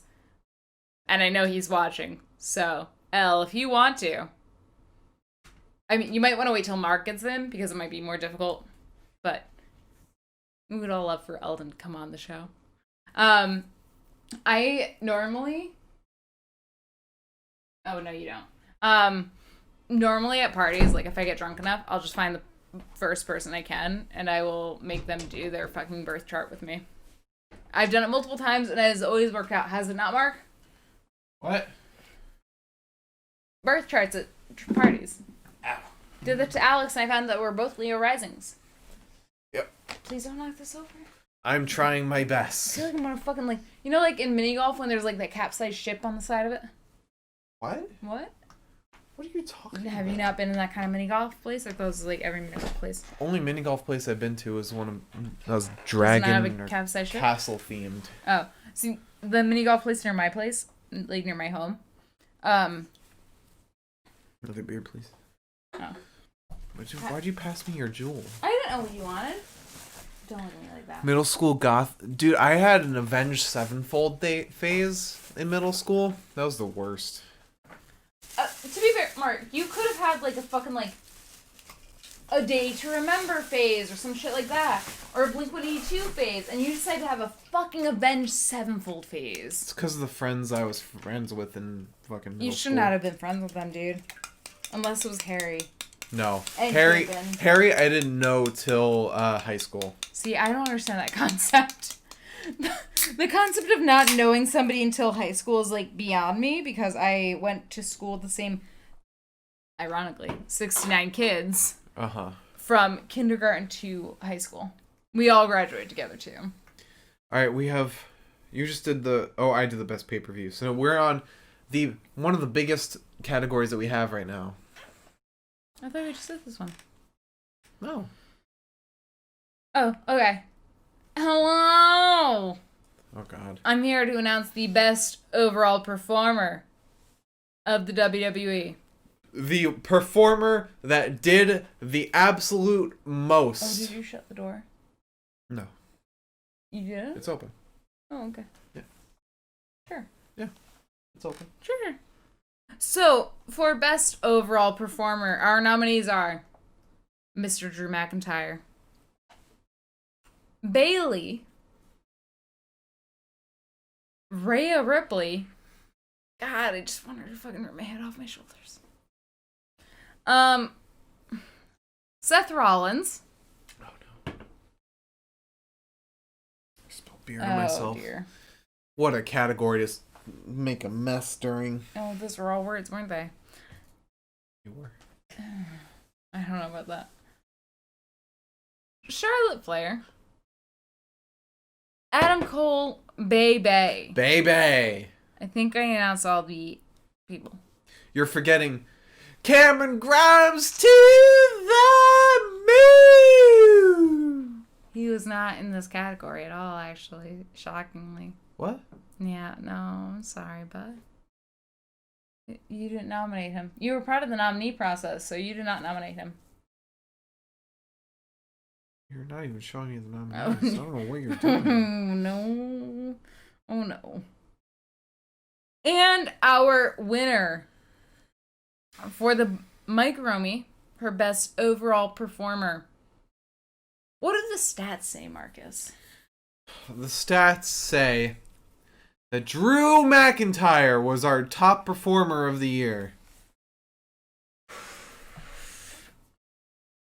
And it would just so appear that the Mike Romy for best overall performer would go to the Scottish Prince. Psychopath. Drew McIntyre. Yee. There you go.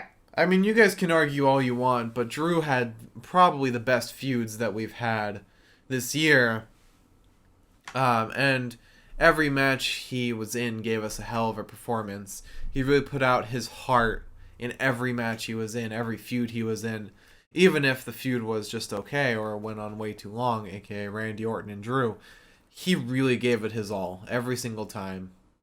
Splooge just referenced Hawthorne Heights, and now I'm gonna have to go lay down. Okay. Yeah, that was a bit much. That's a good song. Man, imagine if I made mac and cheese after this. Would you What? like that? Mac and cheese?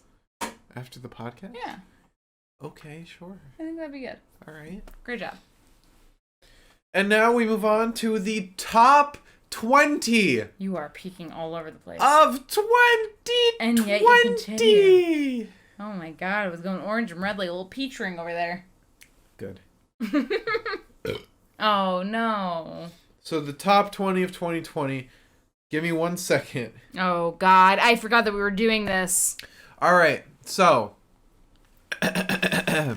Oh, I really should have put more emphasis on the best fucking performer. I did not realize we were. Yeah.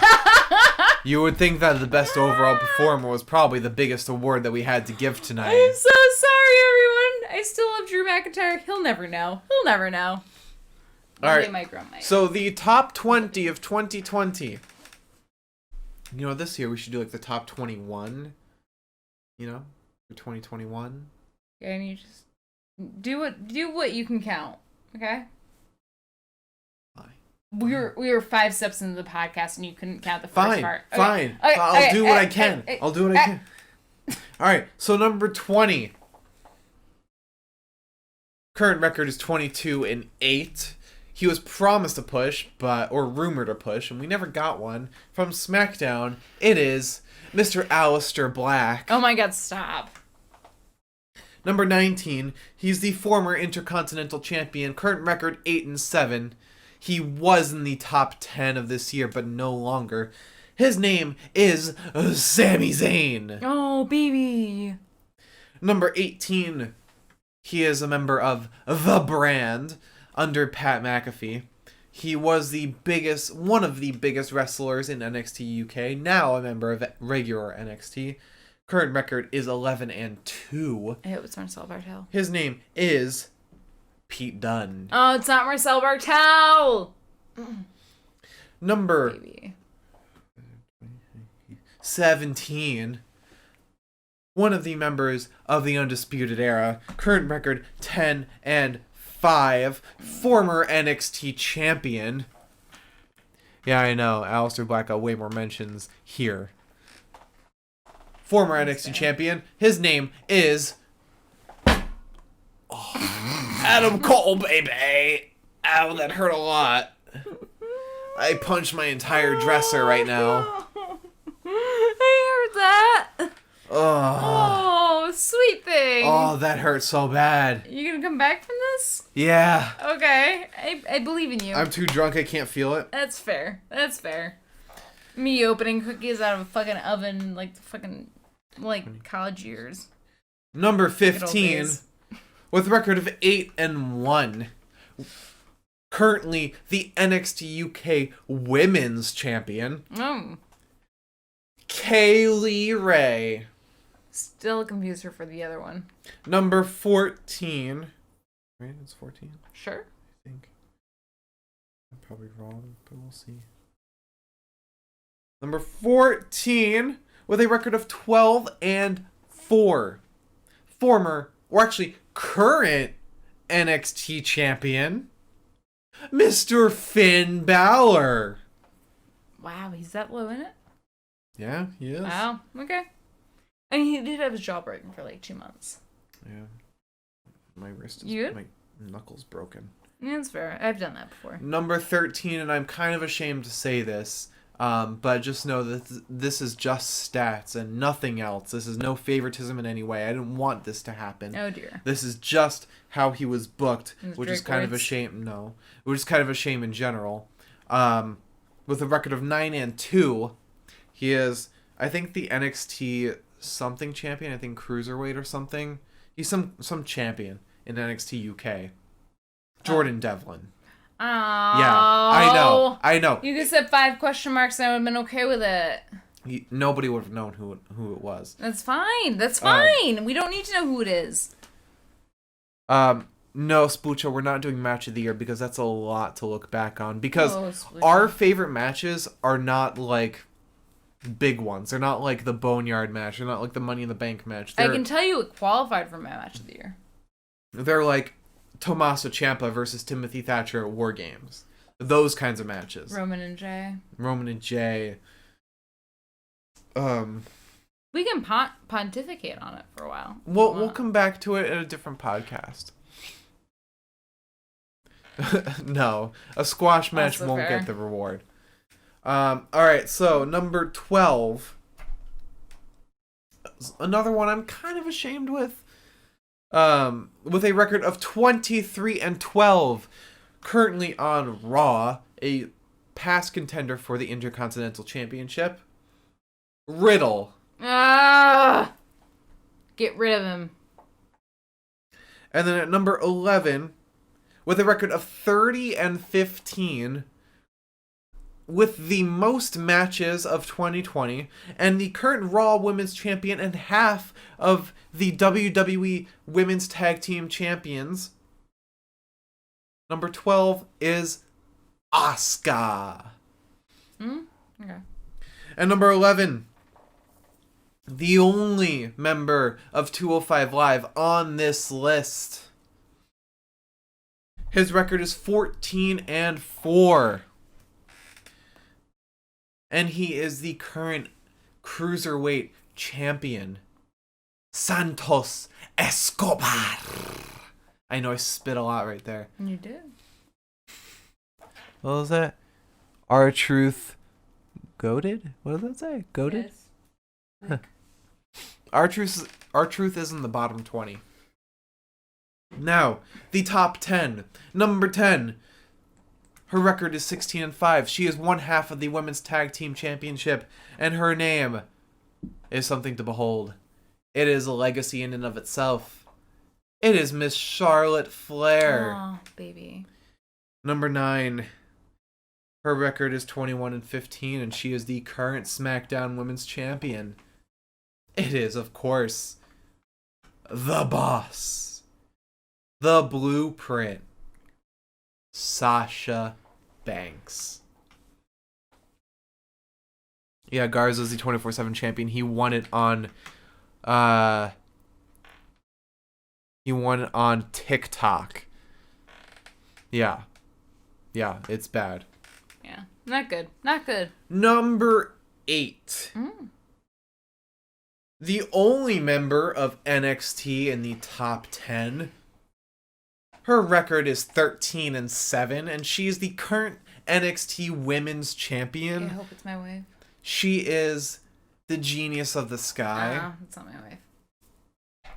And her name is Io Shirai, and she gets number 8 on this list. Number 7. Her record, weirdly enough, is 21-21. Kind of a prophecy for 2021. And she is a former SmackDown Women's Champion. And she has a record 12 title defenses in 2020. That is the most title defenses of any wrestler in all of 2020. And her name is Bayley. Next up we have... His record is 33-12. And he is 6th on our list. He is the United States Champion, the almighty member of the Hurt Business, Bobby Lashley. Alright. Number 5, 21-10. The only member of the top 5 without any kind of championship whatsoever. He is Limitless. He had the worst walkout of all of 2020. Oh my god, stop. That was bad. And some of the worst gear of 2020. Let the nips go. His name is Keith Lee. Next up, number 4. We're just talking about the 24/7 title in the chat. Oh, they're talking about something important. His record is 14-2. One of the best records in all of 2020. He's the current Universal Champion, the undisputed Era. top dog, head of the table. What? Roman Isn't that much Reigns. I put the cat with my foot for like 5 seconds and she fucking got up and left. Aw. No, your thing is coming up next, dude. Don't leave. Come on. Next up, number 3, with a record of 24-8.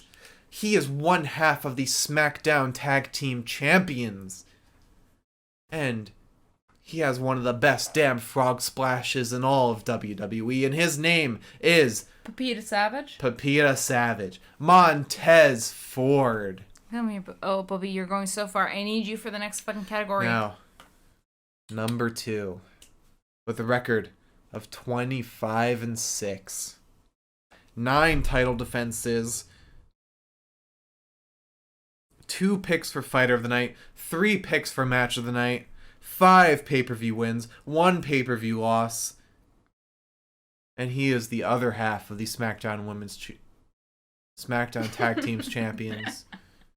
And his name is Angelo Dawkins. Hi, Pete's. Right under the fucking camera. And number 1, the highest ranked wrestler in all of 2020. 40 matches, 34 wins, 5 losses, 1 no contest, 2 titles won, 9 title defenses, 1 title lost, 0 title match losses, 15 main event wins, 4 main event losses, 6 picks for Fighter of the Night, 10 picks for Fight of the Night, 9 pay-per-view wins, 2 pay-per-view losses. Nobody else came close. It is the WWE World Heavyweight Champion, Peter Savage. Drew goddamn McIntyre. Is he really our best of 2020? He is the best of 2020. Alright, well, that's something. That is. So, Aleister Black to Drew McIntyre. Now, we still have one more category, Liz. We do have one more category, folks. One last category in the Mike Romies, in the inaugural Mike Romies, where Mike Rome somehow did not show up. Yeah, everyone, Dick. you didn't tweet at Mike Rome, so that's kind of fucked, but I won't put it on you. I'll put it on Mike Rome. Yeah. Mike Rome, Actually, next no. year. I'll put it on Vince. Only because what would really stop us? Mike, yes, he did have a title loss, but when I say title match loss, as in he was going to grab a title, like win a title, and he lost that match. He lost his title, that was written in there. But he didn't lose any match where he was going for a title. Repeats.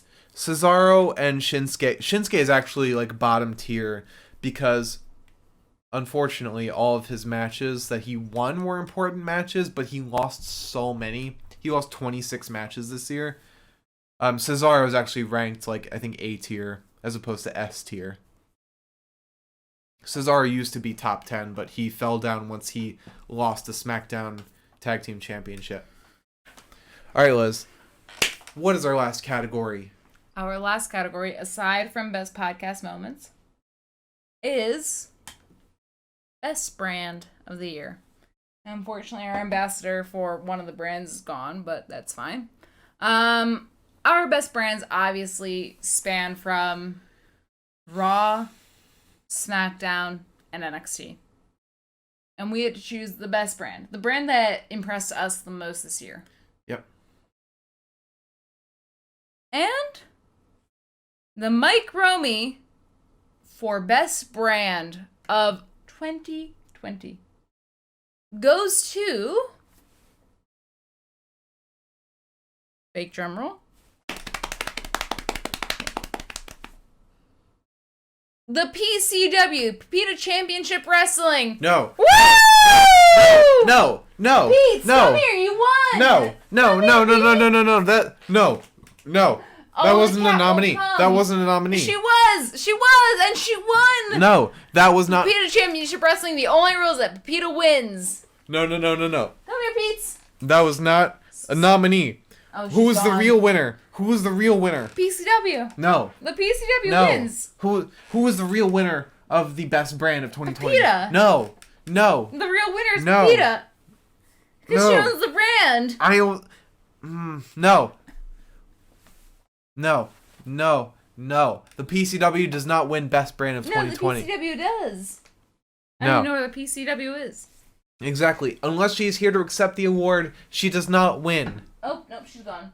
I don't know where the cat is. Best member of Chat Award goes to Oh, I don't have to pick between our I'm not chosen picking. family. I'm not picking. You guys pick. You can pick best member Yeah. of chat, but the Yeah. best brand is The PCW. No, PCW. it's not PCW. Okay, you're making a lot of mic doing Oh, a am lot I? of noise doing that. Yeah, A lot of you are. mic. A lot of mic noise.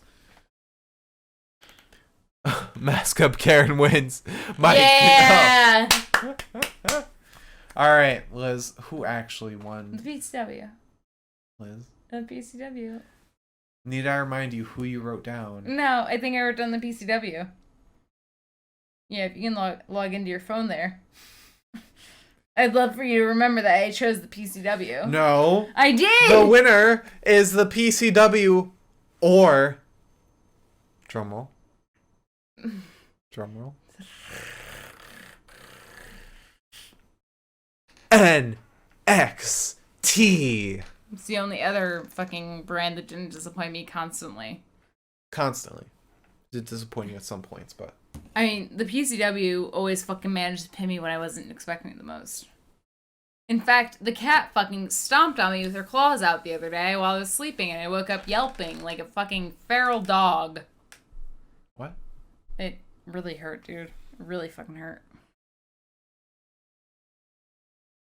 But also NXT wins, I guess. If Peta's not here to fucking claim her fucking trophy, just absolute trash. I mean, it's like her.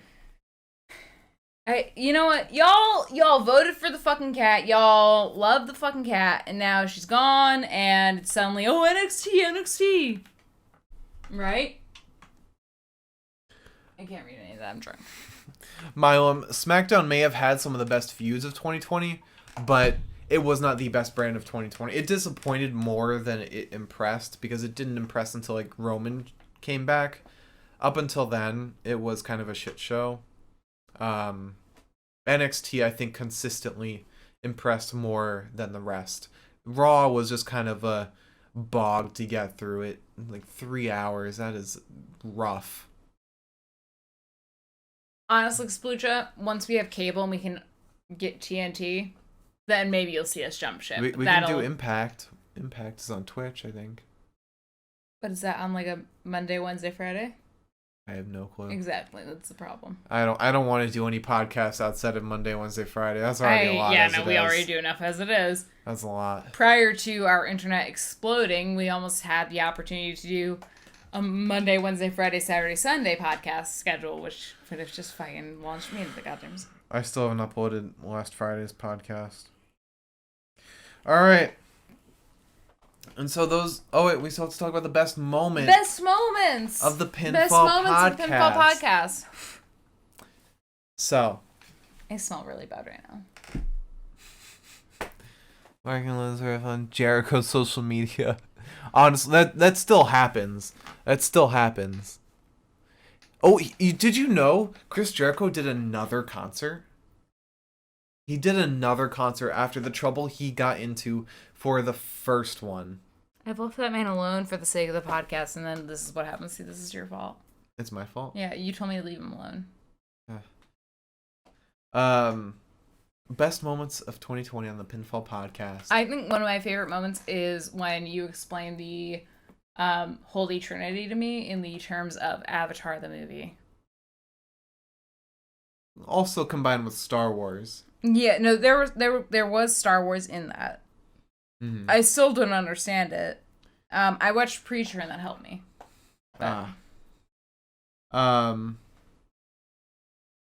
Was it? I think my hatred towards Corey Graves and the women's roster of the main roster was perhaps one of my better moments. I was very eloquent during those times.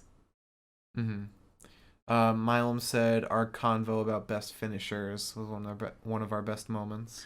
True, that was a good time. We sounded educated at that moment.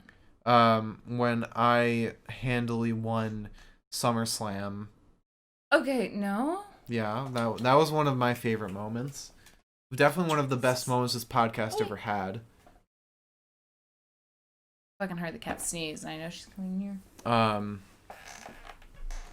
It's hard to think. It's hard to think of specific moments. What are your guys' favorite moments? Tell us, so we don't have to think. For real, having you guys in the chat, Mike, Splucha, Milam, you guys specifically, since we didn't know you before we made the podcast, having you guys has really made this podcast something really wonderful to start. Oh, guys. Oh, Guys. no. Oh, no. The winner of the no. PCW. Woo! She's so confused. I know. Don't kick. There you go. She tried to punch me. Yeah, that's fair. I mean, the front paws don't have any fucking power. Come here. What, Splucha, yes. This isn't the first time we've been in the same room together, because I have had to go into the bedroom when something happened with Liz's mic or something, and I had to go fix it, and we were both on camera together, technically. Oh, your tummy is so soft. I also have Storm Mark's room in order to fucking... There have been a couple times where I've almost hit you. Best moments are when Liz's video freezes. Is it always mine? It is. Well, it is because all the video comes from my computer, so it's not going to freeze on me, you know? Because the camera's coming right through my camera. Fuck. It doesn't have to go through an extra buffer. I live in a hell. To be fair, though, I think, honestly, our best podcasts are always when y'all are there. And that's lame as shit to say. Yeah, no, Mike said to not get all sentimental, otherwise he's gonna throw up, so I don't think we should. Alright, Mike, get in your fucking toilet! Oh, no. Because I think, personally, our best podcasts are when y'all are around and able to comment. And I'm so glad that, like, during the Mike Romies, we got to have all of you guys together at the same time. For the best goddamn show of the year. And to moderate the chat. Yeah. Fuck up. No. I feel like... Fuck Mask Up Karen. That's what I meant to say. I feel like that's the second time, though, that somebody said that to us, though. Somebody said, in a more vulgar way. Oh, okay. That we should fuck. Which is interesting, because, I mean, at least it means, like... Like, we look compatible. Which is good. Yeah. After 4 fucking years. It's probably... Yeah. The fourth year was what did it. The fourth year really, like, sold everybody. Then we're like, oh, shit, they look good together. Yeah. Yeah, that's fair. Spooch said Liz solo podcast was honorable mention. Thank you. I'm sorry. I did not have a solo podcast because every time that I've been the only one not available for a podcast.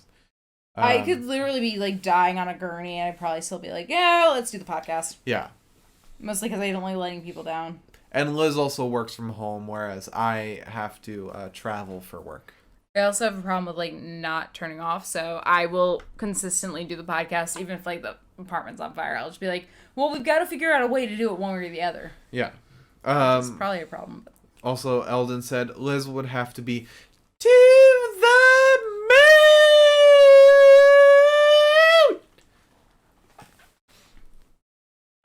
moon! In order to not do the podcast? True. I'd still set up a Wi-Fi hotspot and try. Pray T-Mobile was good enough. TNT. Depends on what I'm podcasting. Yeah, no, we really appreciate if you guys can't even show up that you catch up on YouTube, but I think the thing that means the most is like when even during like podcasts where it's like clear that some of our regular friends, the friends of the show, when some of y'all aren't around, like, obviously we know because you guys are pretty active in the chat, so it's obvious. But even so, like, when like we get interaction from you guys, like, even with certain things, like maybe a month later, or sorry, I keep getting like a part of my cloth attached to like a sequin.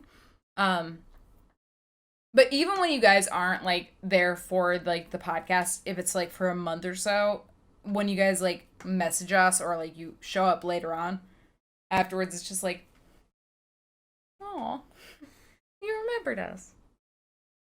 And then I have to remember that y'all have, like, lives outside of our podcast, which is very weird for me personally. Yeah, we know this is a late podcast. We know Raw takes us till, like, 1 or 2 a.m. We shouldn't be up when the fucking Raw podcast is happening. Neither of us should be. We should be in bed. So it's fair. But that is all of our categories. Can I get sappy so Mike can go throughout? Okay, yeah. Okay. Hi. It's me, Elizabeth. thank you guys for showing up for this. She won't. As I looked up while you were gone, I made the Mike Romies document on August 14th. Oh my god. Yeah. So we are approximately, what is it, January 2nd? So we're 12 days away from it having been 5 months since we planned to do this. So about 4 months, 2 weeks since we started planning this. I just want to say that I'm really thankful that we got to have all you guys here tonight. When we were promoting this show, for the most part, I think our main goal was really to get Sploocha, Milam, Mike, Harry, Capon, and Eldon in our chat. And Mask Up Karens. And Mask Up Karens. Which, to be fair, we always wear a mask. So, good for us. We have to keep this podcast going one way or the other. But a lot of it was to keep you guys... We wanted you guys to be in the same chat room. We love having you guys around. And this really meant a lot to me, and because it meant so much to me, I was like, well, maybe there's a chance that, like, maybe this is just gonna flop entirely. But I really appreciate y'all, like, joining in with us, and I appreciate having you guys all here. I didn't think at the end of this year that we would have a stupid fucking wrestling podcast. Yeah. That we dress up for. But I'm really happy that we fucking do. I'm really fucking happy that we have this. It's been such an easy way for me to just, like, fucking drain my head at the end of the day. And every fucking night I'm so excited to fucking do this shit. I also want to add 2 best podcast moments.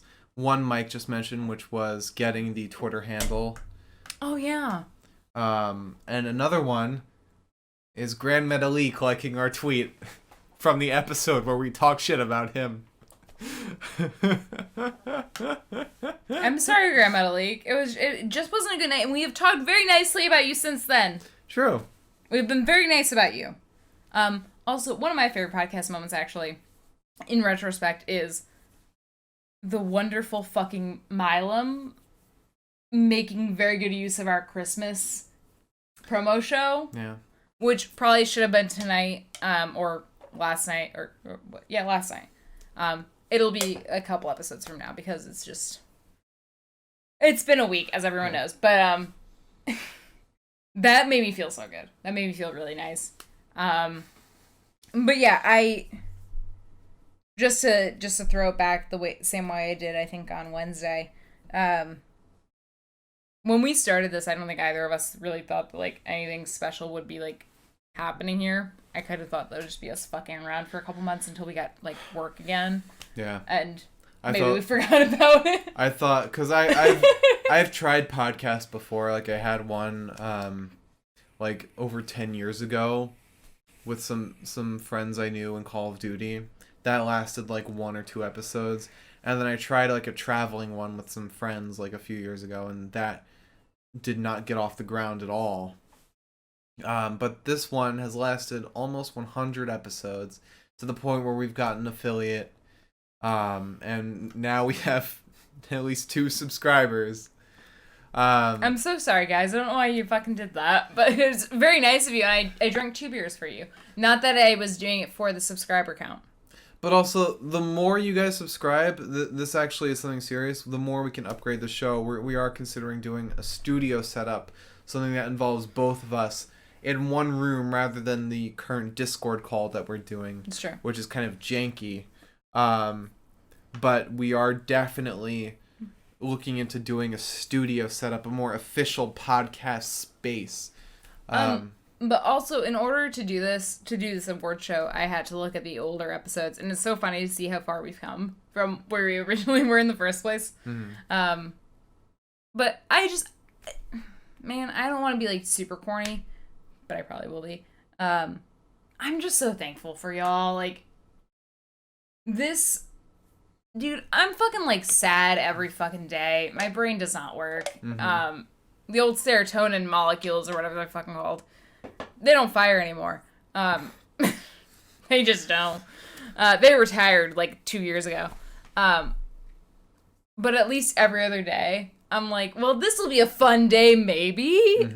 Because, you know, although like sometimes you get you guys, especially the folks who are regulars and the guys who are in the chat, especially, although you guys aren't always like around for that live episode, it's always so nice to get that like commentary afterwards.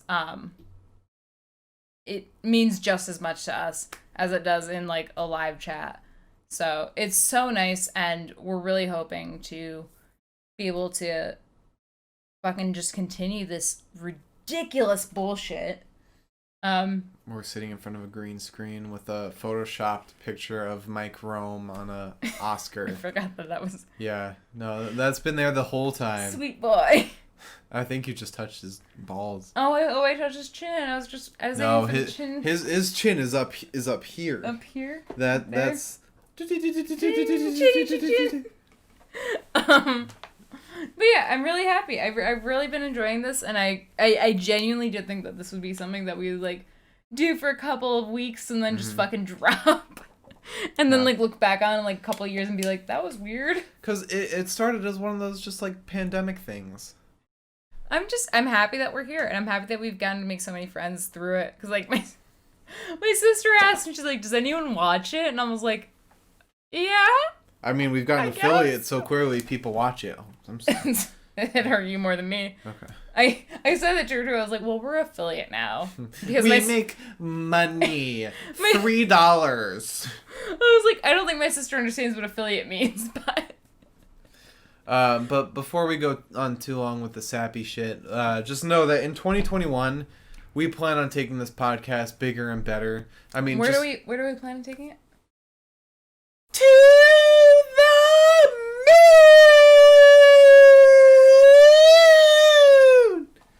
moon! Ooh. Sorry, Pete's. Pete's like, that is a dog whistle. Like I already mentioned, we plan on, what does it say? Yeah, we're gonna sell out. Yeah, I'll show. We're now sponsored by the WWE. AEW. Impact. Listen. If AEW is willing to pay for my cable subscription, I will turn into an AEW podcast. I do not give a shit. But it's probably much more morally grounded. Like Rudy mentioned, we were planning on doing a studio setup for the podcast. At least a setup where we're on the same camera. And we also really want to get guests involved too. Mike Rome specifically. Mike Rome, Grand Metalik. Other Mike. The Impact guy. Other Mike, Splucha, Milam, any of y'all. I mean, any wrestling fan. To be totally fair, I'd say Eldon, but Eldon lives approximately a singular hallway away from us. So the fact that we've had to wait this long for him to be a fucking guest, an atrocity, truly. Whether they're a wrestling fan or not it would be great to have a non-wrestling fan that watched the episode and they're just like, what the fuck happened? You want me about my sister? Maybe Michael. Michael. Yeah. Yeah, you're right. Michael is my sister's husband. And I guess my brother-in-law, if that's what you want to call him. Or Harry. Sure. But yeah, we would really like to find a way to coordinate so that we can have pals of sorts. Whether it's just audio, or video and audio. Because, you know, we're gonna tire this out sooner or later. So. Yes, Blucha, we are definitely talking about guest features. Would love a guest feature. Something to spice up the podcast. And another thing we're adding in 2021 was already announced during the podcast, but if you missed it, we're bringing the wheel back. Oh, God. One of the first features we ever had on the podcast. We are bringing it back. I don't know how you can miss it, but... For every subscriber, we're going to spin the goddamn wheel. Spinning it. We're spinning the wheel. I probably ended up about this drunk on the other podcast, too. This is about as drunk as I was in the Backlash podcast. But it's okay. We don't get subscribers very often, so it's all right. Well, we just got subscribers. We got two. We just recently got the ability to have them. Oh, true, yeah. Which we appreciate. All right, yeah. We should wrap up the podcast, though. True. We are We are almost 4 hours in. Okay. Yep, wrap it up. All right. I just want to thank you all so much for watching this, one of the biggest episodes we have in the podcast history. Next year, or this year, at the end of the year, we're going to have the same thing. Mike Romy's second annual. Let us know what you guys want changed. But otherwise, catch us on Monday for Monday Night Raw. Normal podcast as usual. Like I said, we got big things planned for 2021, but this was probably one of the funnest podcasts we've ever had. Most fun, whatever. Great time. Glad you guys all came. If you're watching on Twitch, hit that follow button or subscribe. And let's also say thank you so much to both Harry and Mike for subscribing. Yeah. Because now I'm very drunk. I didn't intend to be this drunk. And it is not because you subscribed, Mr. Twitch. It is because I chose to drink in celebration. Mr. Twitch. Mr. Twitch. Yeah, thank you guys for subscribing. It means the world as our first subscribers. But follow us on Twitter at Pinfall Podcast. If you're watching on YouTube, hit that subscribe button and check out the live show because we'll be able to talk to you like we have been with everyone during this show. And during the comments. Our personal Twitters are at the Mark Cameron, that's me, and at Eliza Elaine23, that's her. And check out our YouTube if you missed part of this show, which you'd be sorely disappointed to have done. Or if you want to watch previous episodes of the podcast from 2020. And thank you guys so much for watching. Check us out Monday for Monday Night Raw post show. And we'll be definitely bringing back the wheel for that episode, so. Oh, I guess we will be. Yep, we will. Yeah. We will. All right, thanks for watching, everybody. And we'll see you on Monday. Have a great night, and thanks for watching. I hope I can end the podcast from this phone. It'll be embarrassing if you can't. All right. Bye, everybody. End stream.